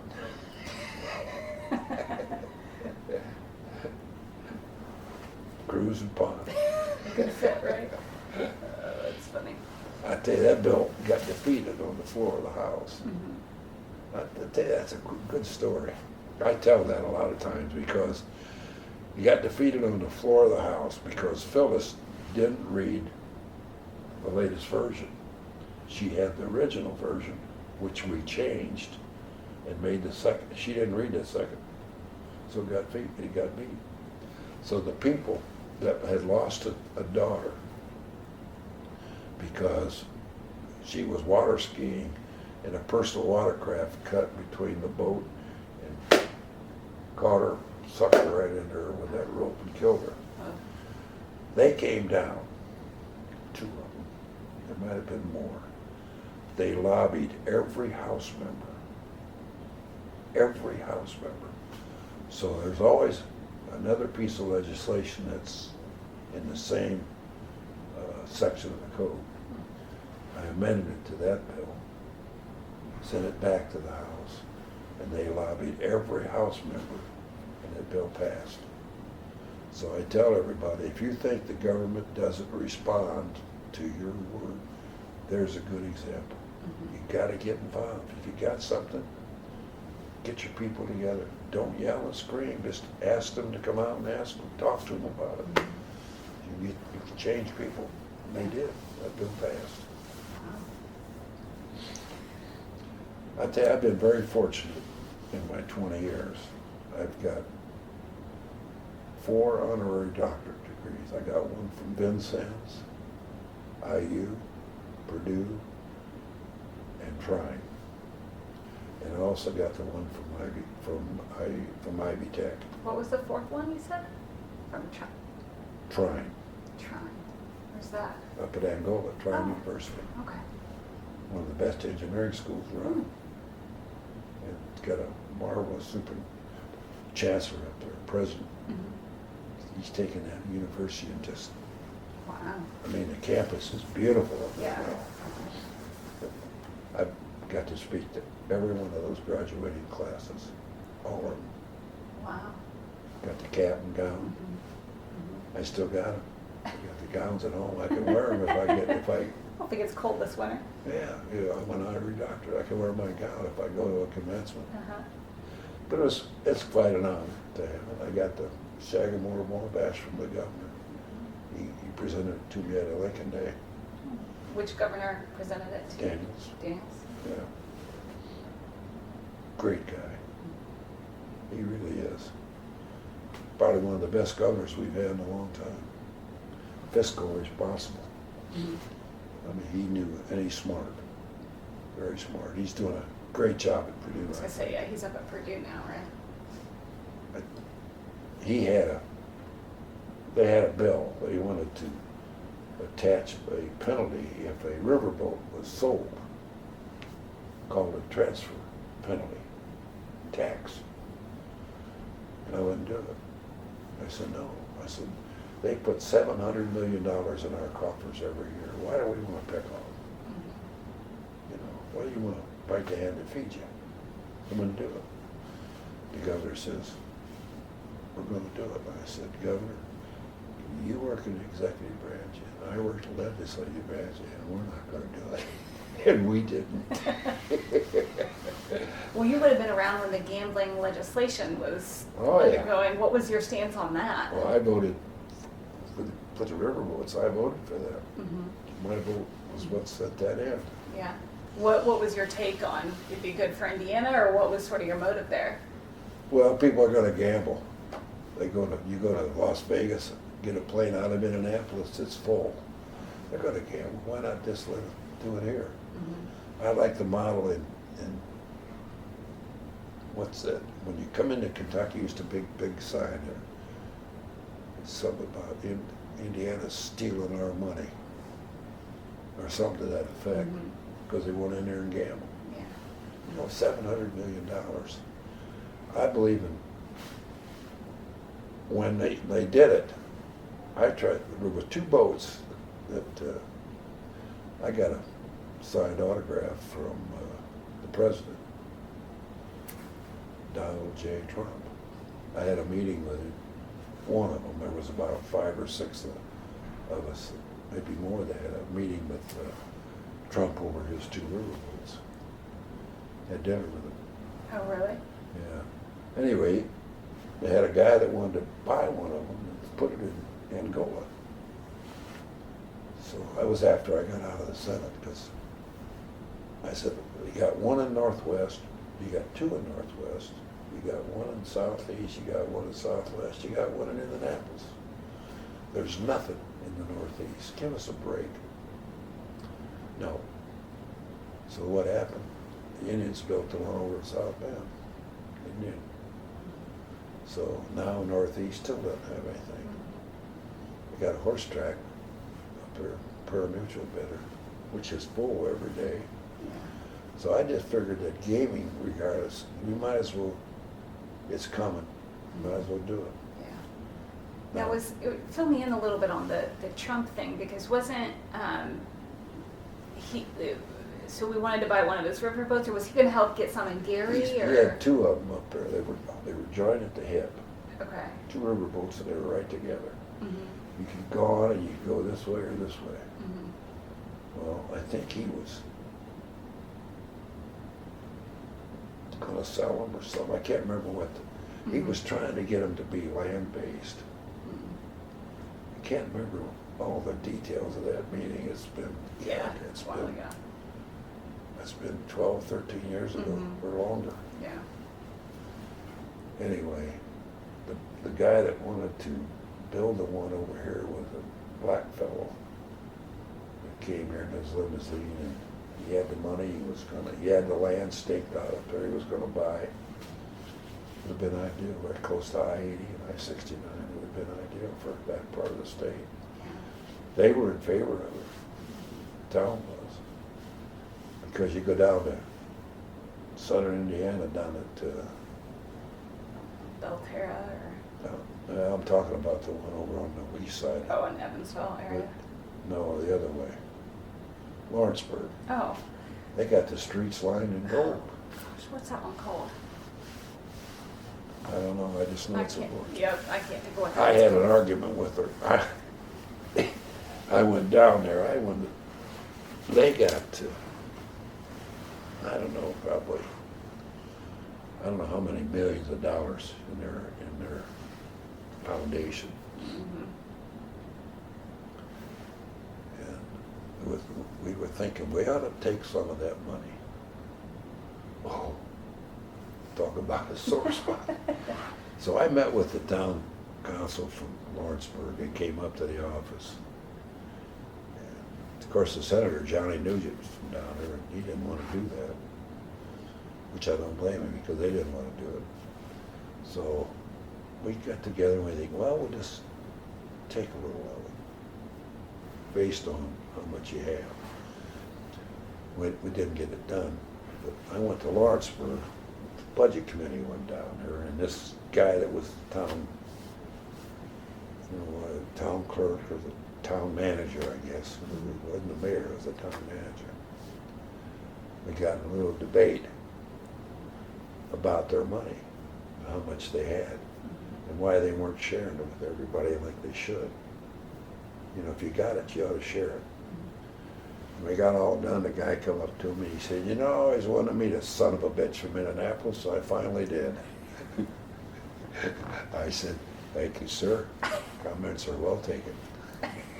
That's what he told me. I wasn't very popular down there. Yeah. That's the right thing to do. You know, just trying to, when you're looking for money, Yeah. we authorized the riverboat down there, and although it was a private contract that they had negotiated with the riverboat, we thought we ought to have a little piece of it. Was that Argosy? Is that what that one's called? It could be. I I've been in can't every one of remember them. now. I've been in every one of them. Yeah. Budget committee traveled around. Yeah. The one down in Evansville, I won. Got off there, we went to, had a drink, and I had to buy, and I Oh, lost. that's what happens I when lost. you win. Cost me more than I won. That's funny. Oh, ridiculous. That was fun. Yeah.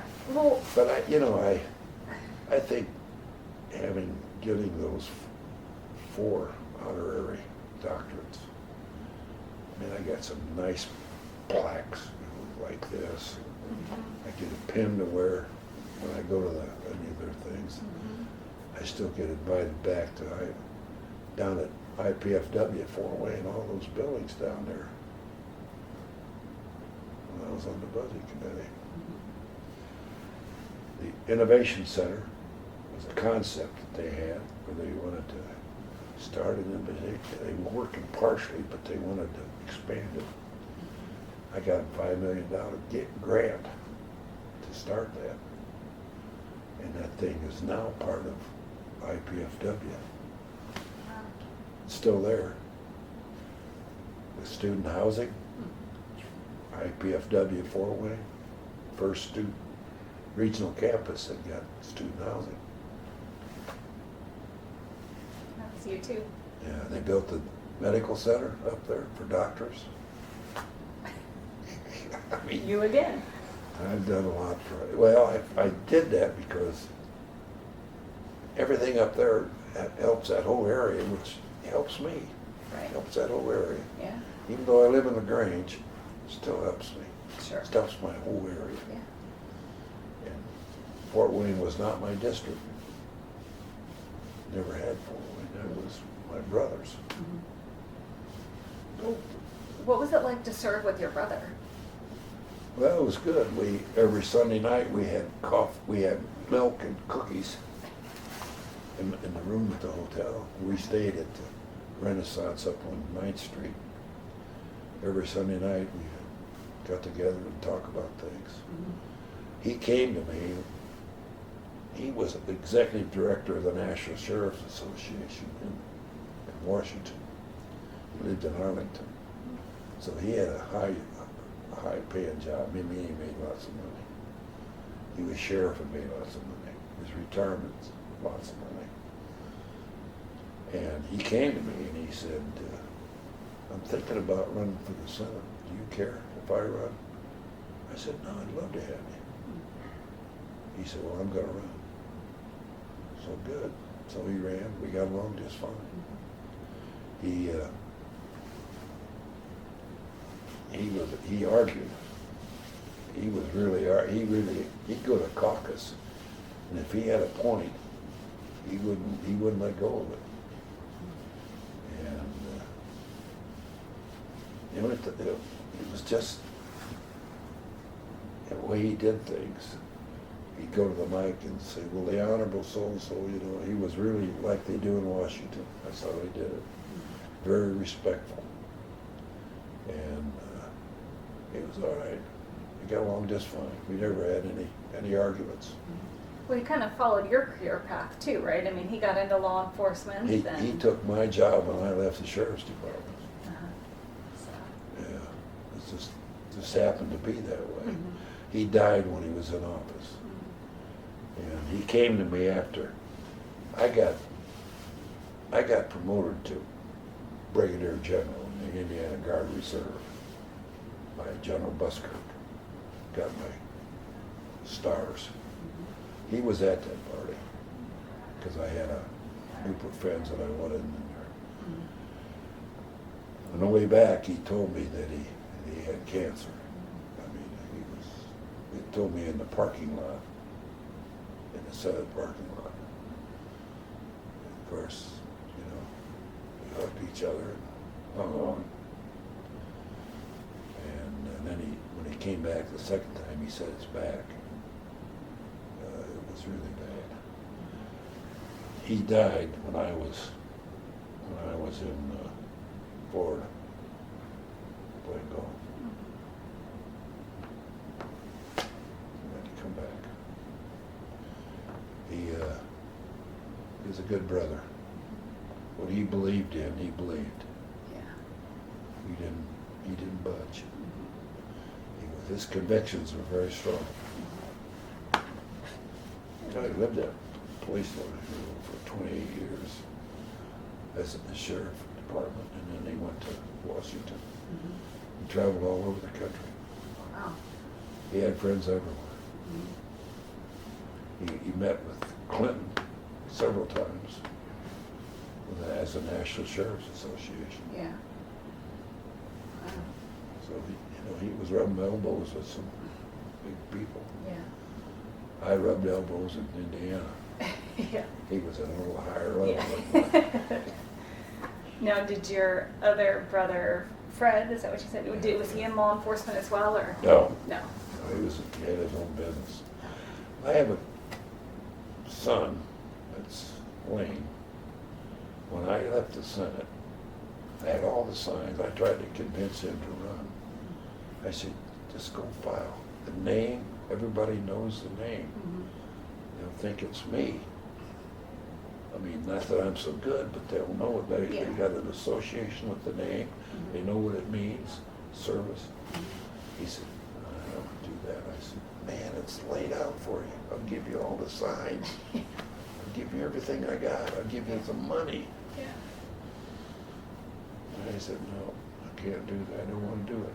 Yeah. His son, who was now a senior in high school, a devout Republican. Oh, really?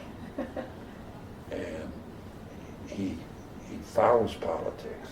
He knows politics. He debates with the teachers. He really does. And he would have run. He's a gifted musician. Plays the piano, he sings. He plays in the church. In fact, Sunday he's playing church. They're letting him, he's going to sing 2 Billy Joel songs in the church Sunday. He's sang, in his school, they have, at the end of the year, everybody comes in and performs. He got on the stage and sang 2 songs, played the piano and sang, and girls went nuts. He sang Rockabye, Crocodile, Rockabye, or whatever that is. He sang that song. And they were yelling and screaming. That's fun. I said, how'd it go? And he said, well, it went fine. He said, 2 of them asked me to marry him. A big day for him, I guess. But he entered in a contest at my daughter's request, and he won first place. Oh, wow. He can play, I'll tell you, he's really a good pianist. He adds live when he's playing. Yeah, wow. He played a concert. He's a teacher. He's still taking piano lessons at the end of the year. This will be his last one this year. He has a concert. He plays classical stuff. Then he plays a duet with her. That's impressive. Oh, he's wonderful. Yeah. He's very good. And he's got a good voice. I think I don't know not sure where he's going yet. I think he may be going to, I don't know where he's going. Yeah, it's a big He's decision. looking at Ball State or IU or some other one up here somewhere. Yeah. Well, I just have a few more questions left, but I've just been wandering around with this. that's okay. That's the whole point, is to get all these stories down. I'm enjoying it. So, what would you say the public does not know about how the General Assembly operates? Or just about the General Assembly? What they don't know, obviously, what goes on behind those closed doors when they have caucus. The Democrats, the difference is I've seen between Republicans and Democrats when it comes to those closed door meetings. The Democrats go in there and they fight like crazy, but they come out of there and they're bond together, and they stay together. Republicans go in and fight like crazy and come out and they're all over the place, and they're talking about it out here. Democrats don't talk about it, Republicans talk about it. That's the difference. But that's some things that go on behind them doors. It's not bad, it's just that it's the way. Making laws is like making sausage. Doesn't look good. And you know, General Assemblies, the legislature was created to take the fighting off the streets and move it into a confined area called the chambers. That's why it was done, to take it off the streets and bring it in here. That's exactly the way it was. So what goes on in there, in those meetings, is truly not general knowledge for the public. They shouldn't know about all that. So, it's not that it's bad, it's just that it's sausage. yeah, you just gotta kind of work through it to get everybody on the same page or understanding the issues. It's just, I think that's probably one of the things, and some of the back deals that are made to get something done. There's a lot of negotiating, give and take. It's not that they shouldn't know that, but that's the way it works. You do this and this. It's nothing illegal, and it's not bad. It's just the way you get things done. It's sausage making. I want this. Well, I want this. Well, let's see if we can't work together and we both get it. That's when Dale Sturts was that guy. So when Dale was, we had an excess lottery money. He used to give out grants. He took his in the house, and I got together with him. I said, "No, Dale, you take those, and I'll take these, and we'll get them all." That's what we did. Yeah. He got them, I got them. Was that the Build Indiana Fund? Is that what that money was called? Yeah. Yeah. And I ran that for a while. Yeah, I took care of that. But that's how we got things done. Yeah. It's not bad. It's just sausage making. Well, what were some of the most controversial either issues or pieces of legislation that you recall from your time? The ones that always are the controversial ones is the abortion question. Those things just back and forth, and they keep tinkering with it. In party or between parties or everywhere? Well, mostly Republicans sometimes. Democrats are pro-choice, pro-life, generally. And those arguments on the floor of the Senate, they get pretty nasty because it's personal to some people. You know, when you get into those issues, they become really controversial. So those would, and they just go on and on and on. It seems like everybody's got to talk about it. And when they came to me, I made myself known that I am pro-life, don't bother me. But I also believe we got enough. We don't need to be tinkering with that thing. Leave it alone. Those are some of the issues that were bad. Budget was always a question. That was always debated, argued, because there wasn't enough here, wasn't too much there. You didn't, I didn't, you know, back and forth. Education was always debates, because you had ISTA wanting this, and Bob Margraf was the leader for the ISTA at that time. They were pretty powerful. He was. Back in the day. Yeah, they were. And I got along with them fine. He sent a note in to me one time and it said, "Vote yes." I went out in the hall. I said, "Don't ever tell me how to vote. You can talk to me, but don't ever tell me." I got along with him fine. Yeah. I didn't take any of his crap. Yeah. Um, what legislation did you work the hardest on? Budget. That and I rewrote all the bills on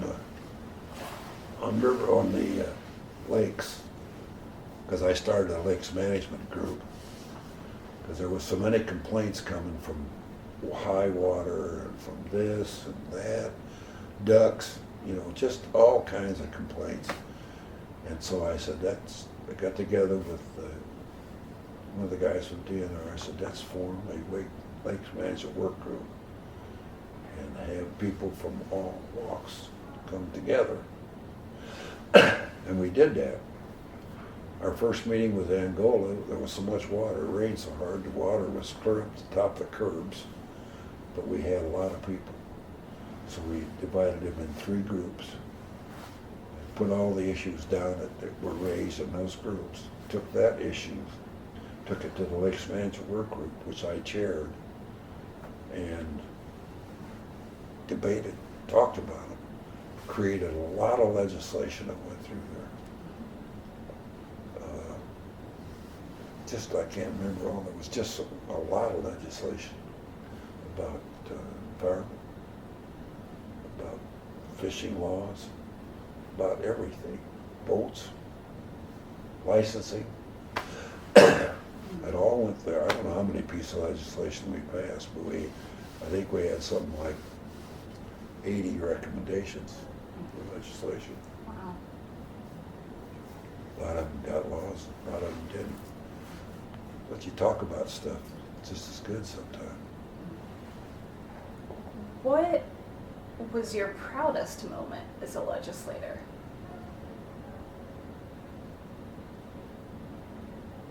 I think, if I think back, the proudest moment that I had was when I walked in the first day. I stood up there in that balcony and looked down. That was the best day. And every time I went in there, I'd walk the halls, I could hear the voices from the past. I could hear the debates. I could just walk in the Senate floor and just feel the majestic feeling that I had when I walked in there. Not power, I didn't have power, it was just a feeling of responsibility. Because I had all this, I could change the law.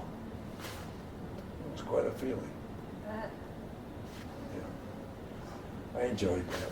I think that was, in the last budget that I passed, normally that's debated. There's amendments filed, there's debate, argument. When I filed the last budget, it went for second reading, no amendments. It went to the third reading. I presented the bill. I think it was Vi got up and argued in favor of the bill. It passed without debate. Wow. It's the first time in 20 years that ever happened, that there wasn't any debate or a meeting. You know why? Because I worked with the Democrats. I did, I worked with them. Do you think that's key for getting things done? Oh, absolutely. Right now, the Senate's got what? 37 Republicans. They can do whatever they want. They only need 26. They don't need the Democrats.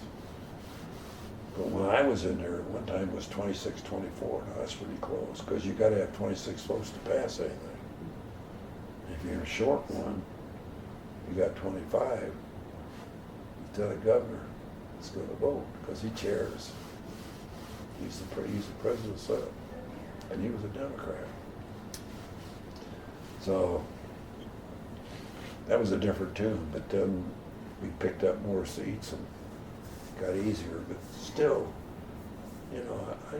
like I said, I think the Democrats, they deserve to have a voice, because they got 26,000.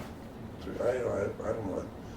I think I had 26,376, but I think I knew that because one week they all called me. I think. I loved that job. I hate to leave.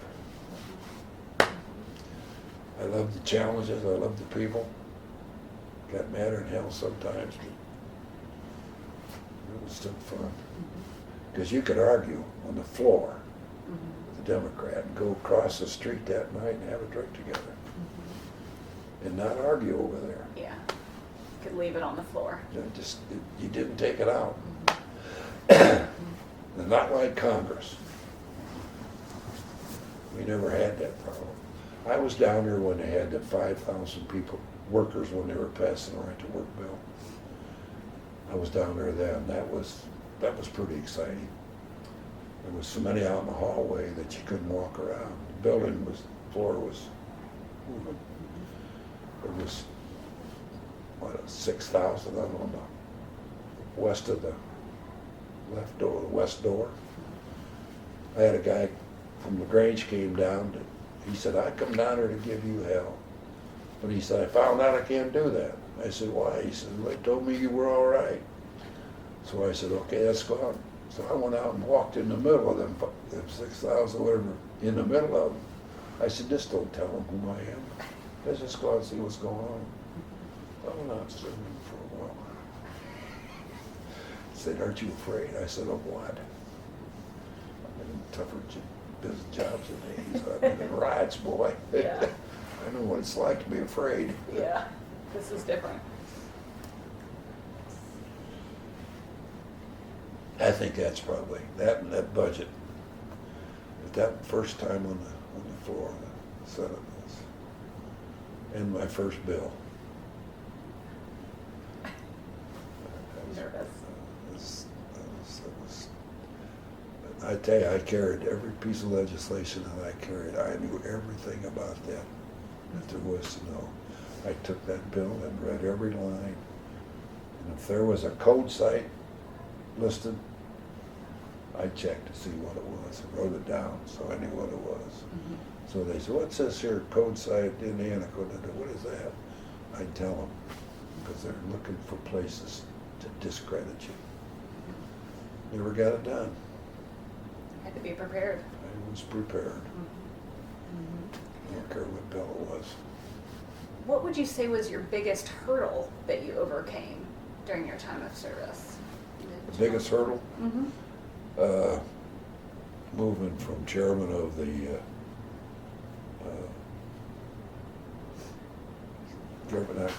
chairman of chaired the, let's see, I'm trying to remember what chair that I can chair. All the gun legislation came through that bill, to that committee, because Bob Garten sent them all to me. And every one of them, if they got out of there, had my name on them. But I held them all, because they weren't, I didn't want any of them out, they weren't good. But moving from that chair to the budget was the biggest hurdle. What made it so difficult? It was some responsibility. You're talking in billions of dollars. You're talking, what, billions of dollars for education, for higher ed, for general services of government, state police. I wrote their pay bill. I funded it. Sue Lansky was the lead, but I'm the one who helped put that together. The one that got the money in the budget. And the way that happened, it said Larry Boris was finance chairman. I was chairman of the budget committee. Larry and I went to Tennessee to play golf. Went down with Jim Benninger. I said, Larry, got money for the state police? Yeah. I said, what are you going to do with it? I'll just give it to the state police. I said, you can't do that. You got to develop a matrix of some kind that puts the money down the way it has to be. If you send it to the state police, they'll take it, and 20% for a guy that's making $40,000 is a lot more than a guy that's making 10. You can't do it that way, because the guys at the top will take it all. Well, we're going to send it to him. I hammered that all the way down there, all the way back. I went back, he finally said, okay, I'll do it that way. I said, thanks. That's exactly how that happened. So they got the matrix. Some troopers got $15,000 raise. Now, a trooper after 25 years makes $60,000. I never made 20. Yeah. Wait till next year. That was my argument when I went to the mic. I said, I was told that for years. Wait till next year. I said, guys, this is next year. Yeah. Has to be now. I was told that for 20 years. Mm-hmm. Wow. That was a big accomplishment, getting that done too. I try to remember, I've got involved in a lot of things. Yeah. What's your favorite story or anecdote as a legislator? Oh boy. I have to think about that in a minute. I think that story about Sturcey, when I go in meetings together when we both stood up and told that guy to sit down, that was probably the funniest thing that Yeah. happened.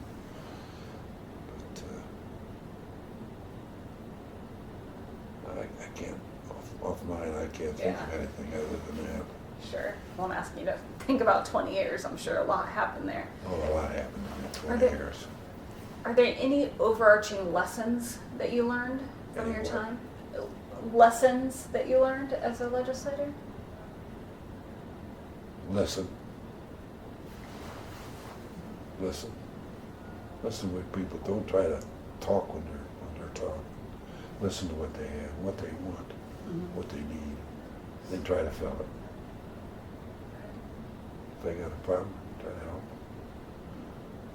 Some things I can do, some things I can do. I did a lot of things I didn't think I could do.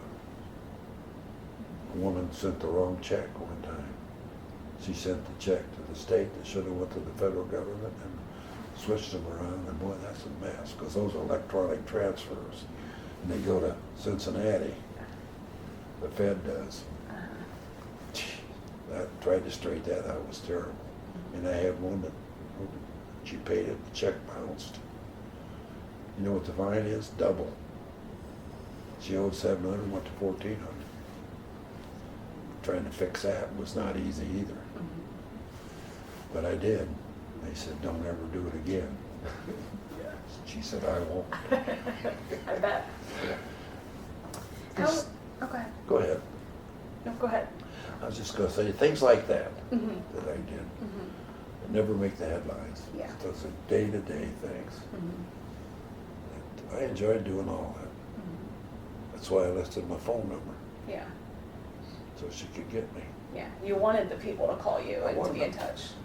I can't help you if you don't call me. Mm-hmm. And if you do call me, if I can help you, I'll tell you I can't help Unless they chew out your wife. you. Yeah. But most of the time you can usually do something, Sure. even if it's just little things. Agreeing with them, making them feel like they had the chance to say something to somebody that could make a difference. Yeah.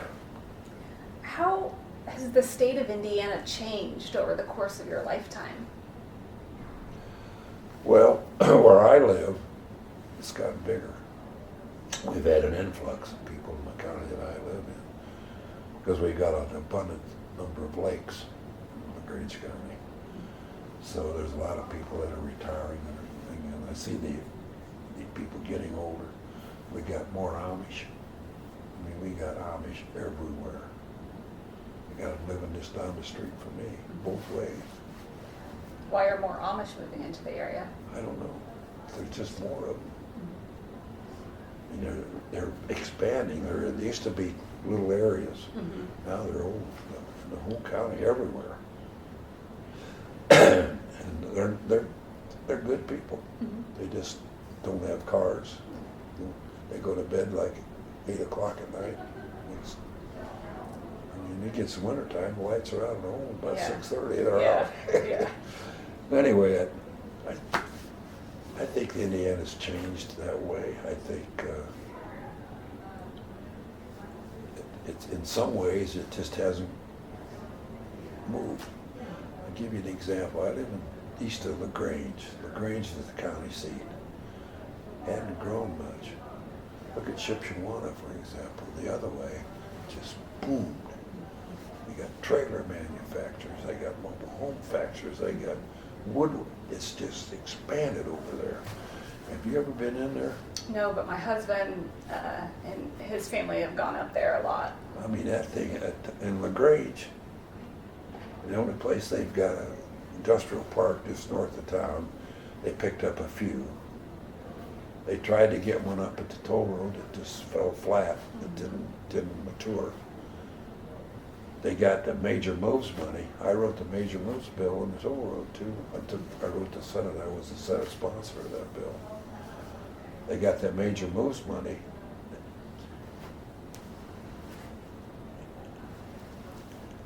And I had to divorce myself from it because I was so upset the way they're spending it. They're giving the fire departments fire trucks. And that's not what it was intended for. And I tell them that. And they said, oh no, the law's been changed. Well, I called LSA. There hadn't been any amendments to that bill since it was drafted and passed. None. What was the money supposed to go to? 5 things. Economic development. I can't remember. Economic development. Partnerships with counties for economic development. It could go for roads that went to economic development. There was 5 things you could use it for. They took $1 million of it, $1.8 million, gave it to the school to build a concept on tech. They call it tech lab. $1.8 million. Just, I told my wife, I said, I gotta just shut up. Because it just absolutely infuriates me when they spend it that way.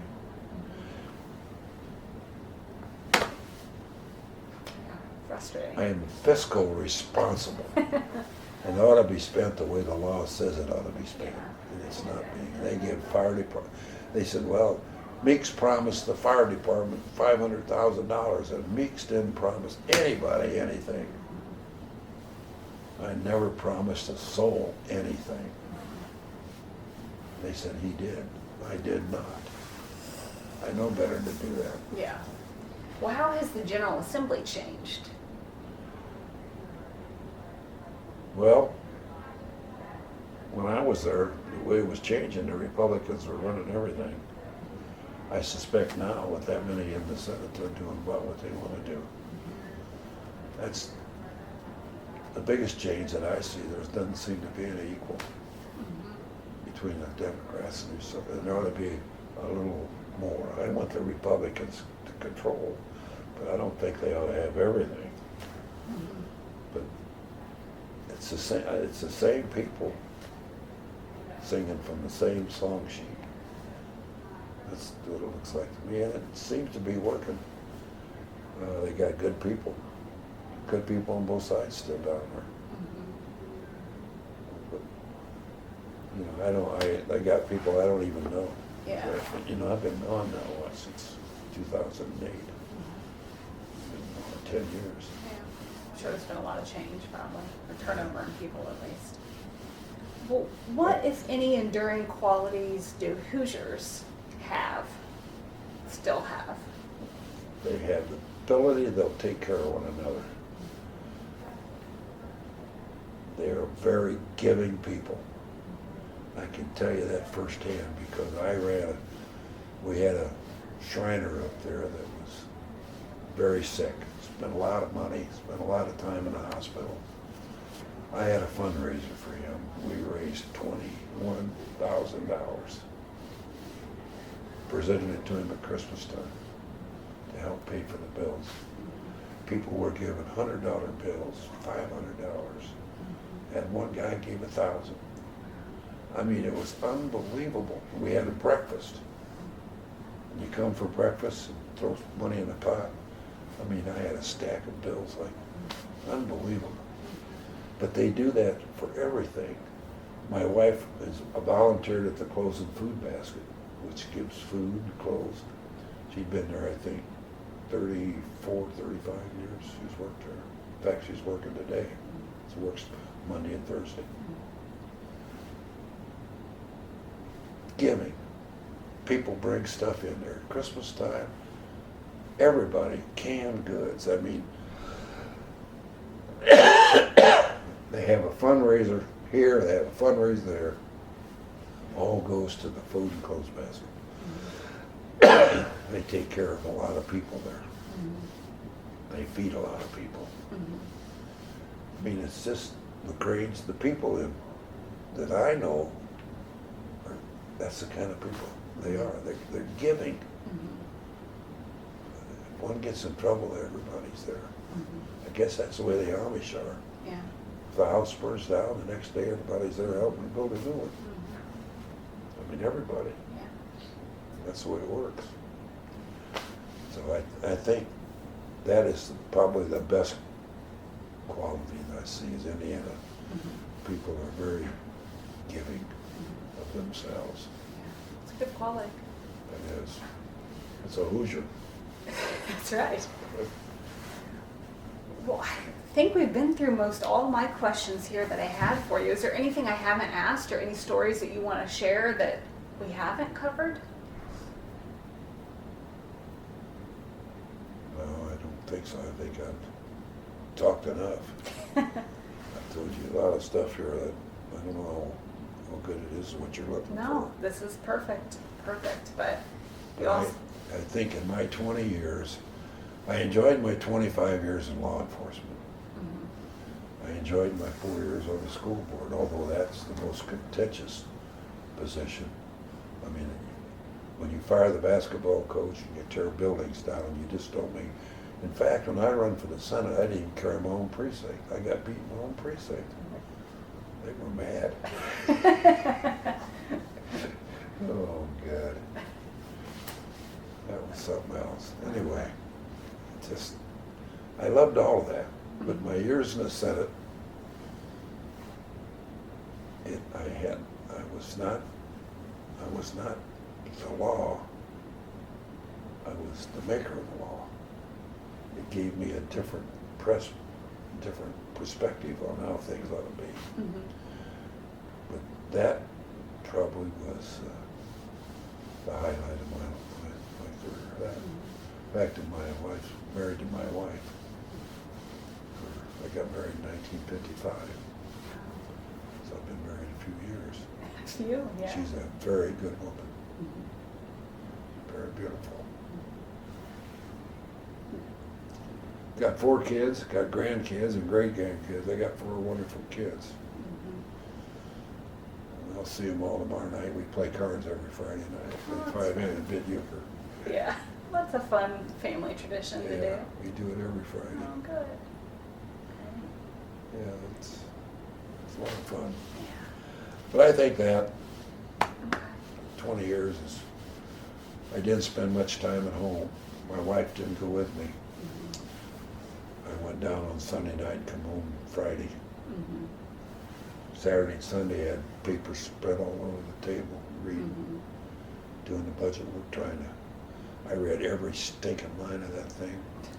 Compared last year's budget, this year's budget, and what they were asking for next year. Compared them all together. And Vi Simpson, her LA was shot to Fiki, came to me and says, Bob, Senator Vi wants to raise the money for airports. I think it was 250, she wanted $500,000. I said, why? And she said, well, they need it. I said, well, they didn't even spend their $250,000 last year. Oh no, they spent way more than that. I said, no, they didn't.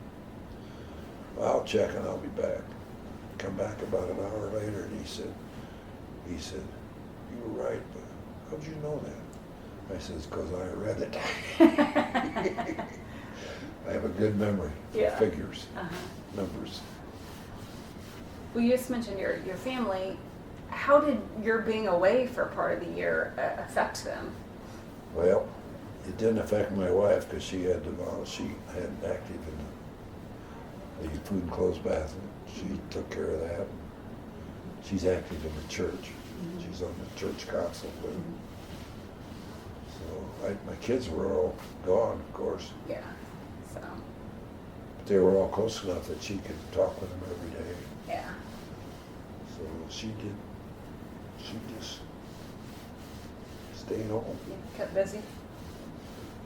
she did her thing, and she just was busy. Yeah. I'd come home, I'd talk to her during the week. Mm-hmm. I didn't call her every day. I didn't have time every day. Probably should have. As I look back over the time, I think that's one of the biggest mistakes that I really made, is I never called my wife every day. I wish I'd have done that now. I didn't do that. I got so wrapped up in what I was doing that it's not that I didn't give her a thought, it's just I didn't take the time. Yeah. I should have done that. It was a big mistake. It's the worst thing I did. Sounds like she was still very supportive of your career. Oh yeah, she campaigned with me. Mm-hmm. Every time I run, she was right there. She took care of my finances. She was my finance officer. Mm-hmm. Took care of all the money. Wow. We used to have golf tournaments.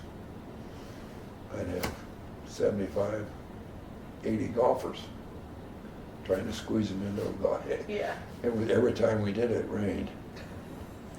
So I told the golf course, I said, you schedule me when you want rain. Because God, it rained every time, except the last time. That's funny. And I even, my last golf outing, I invited everybody Mm-hmm. that I could, and I paid for it all. It didn't cost them. It was my gift to them. Mm-hmm. Fed them, breakfast, had donuts in the morning, hamburgers and hot dogs, and then steak at night. Sounds like a fun outing. I had a lot of fun. I had a door prize for everybody that came. Mm-hmm. We had door prizes, just everything. Yeah. I mean, I took care of some of them got some good door, some of them got a full set of golf clubs. Wow. Woods irons, bag, everything. Now, this was for people who had supported your campaign? And Yeah, I'd raise $25,000, $30,000. It's impressive. Yeah. Mm-hmm. Well, I had a lot of friends. Yeah. Got funeral directors. I wrote the pre-need bill for the funeral directors. So that, I mean, I wrote it. I carried it for them, but I wouldn't have carried it. Sure. I got their legislative their award, I think about 6 years, 7 years in a row. Black. Yeah. I got, from IU, I got some kind of award that they give. It's supposed to be pretty prestigious, though it is right now. It's a plaque, some kind of award that they give to somebody that's done exceptional work for the university. I got that 1 year too. Oh, was that the Chancellor's Medal? Did you get that 1 year too? Yeah, I did. Got that at South Bend. Yeah. How'd you know that? I saw that online. They have Yeah. a list of who Got that won. at South Bend. Yeah. That was an honor too. Mm-hmm. The education building, I funded that for repair and didn't build a new one. I also got their student housing. That's the second place. Now, didn't they rename the Ligonier Post after you too? Do what? Did they rename the Ligonier Post The after you? not the Ligonier, but towards the toll road post, The toll road post. on the toll road. Okay. Ligonier they tore down, Oh, okay. put a McDonald's there. Kills me every time I go there. But it does. I hated that. Yeah. They just spent a lot of money fixing it up and they closed it. Yeah. That's Took the frustrating. police away from the people. When that happened, the sheriff's calls went up like this because we were no longer there. Yeah. Even though the numbers were the same, we weren't there. It's just amazing how that worked. I don't understand why you want to take yourself away. Well, they're trying to consolidate the posts, make them bigger. Bigger's not good. Smaller. Yeah. Smaller, it's more cohesive. That post is one of the best posts, best run posts in the state. Everybody got along. We had Christmas parties. We had all kinds of gatherings for the guys to get together. Our Christmas party was, tell you a story about that. we had, every year we had a Christmas party. If somebody done something during the year that brought you attention, it's like we bought a nice carpet sweeper, expensive. And a year later, the guy come at 11:30 at night to pick it up to service it in the company. Well, he stole it. He not only got ours, he got the janitor's too. So the guy that was on post command got the fickle finger of fate award. Took a hand, put it in a glove, put plaster on it, and named it the fickle finger of fate award. That's funny. It not only went to guys, we had Larry Clodfelder and I used to go a lot of FOP functions in Fort Wayne. We danced a lot. We used to have dances. We had a group of troopers, I don't know, about 5 or 6 of us that went to a lot of dances. FOP dances. Went to Ligonier, they had dances down there. We go down there, we like to dance. Coming back from Fort Wayne, it was late at night, and Clodfelder lived in Syracuse, hit a deer on the way home. So they took a picture of his wife sitting in the car. She was, she was just tired, and her hair was a little floppy in her head, and she was sleepy. Took a picture of it. Well, I blew it up. And I said, this fickle finger work. Sometimes we give it to troopers who do something, but sometimes the wives deserve it too, and I presented it to her. I thought she was going to kill me. I bet. Oh, she just died a couple funny. of months ago. She had Alzheimer's. She was 5 years in a nursing home. Yeah, that's rough. But I still laugh about that. Yeah, I bet. But we used to have fun, and it was fun at our parties. I used to MC a lot of retirements, and always had stories. I told him about the district lieutenant. I said one time he was sitting in his office with his secretary, and he said, how would that story go that I said that? He said, you shouldn't even be in here. And he said, by the way, you shouldn't even be sitting on my lap. Just stuff like that. Yeah. Oh, I'd search for stories to tell. Yeah. So I used to MC all the Christmas parties. I MC'd a lot of retirements. In fact, I MC'd Les Alligood's retirement when I was in the Senate. He called me, wanted me to do it. I come back and being in the Senate to do it. Well, I don't know. I've had a good life. I've got a wonderful wife. I got 4 wonderful kids. I got grandkids, great grandkids. Yeah. They're all beautiful. Wonderful. And I got a home. I don't know anybody. My bills are all paid. What more can you ask for? Can't ask for any more than that. Well, thank you so much for driving up here and meeting me today. I really appreciate it, and I've enjoyed talking with you. All the troopers can thank me for their pay raise. Okay, I'll make sure that's noted. I am the one that funded it. Okay.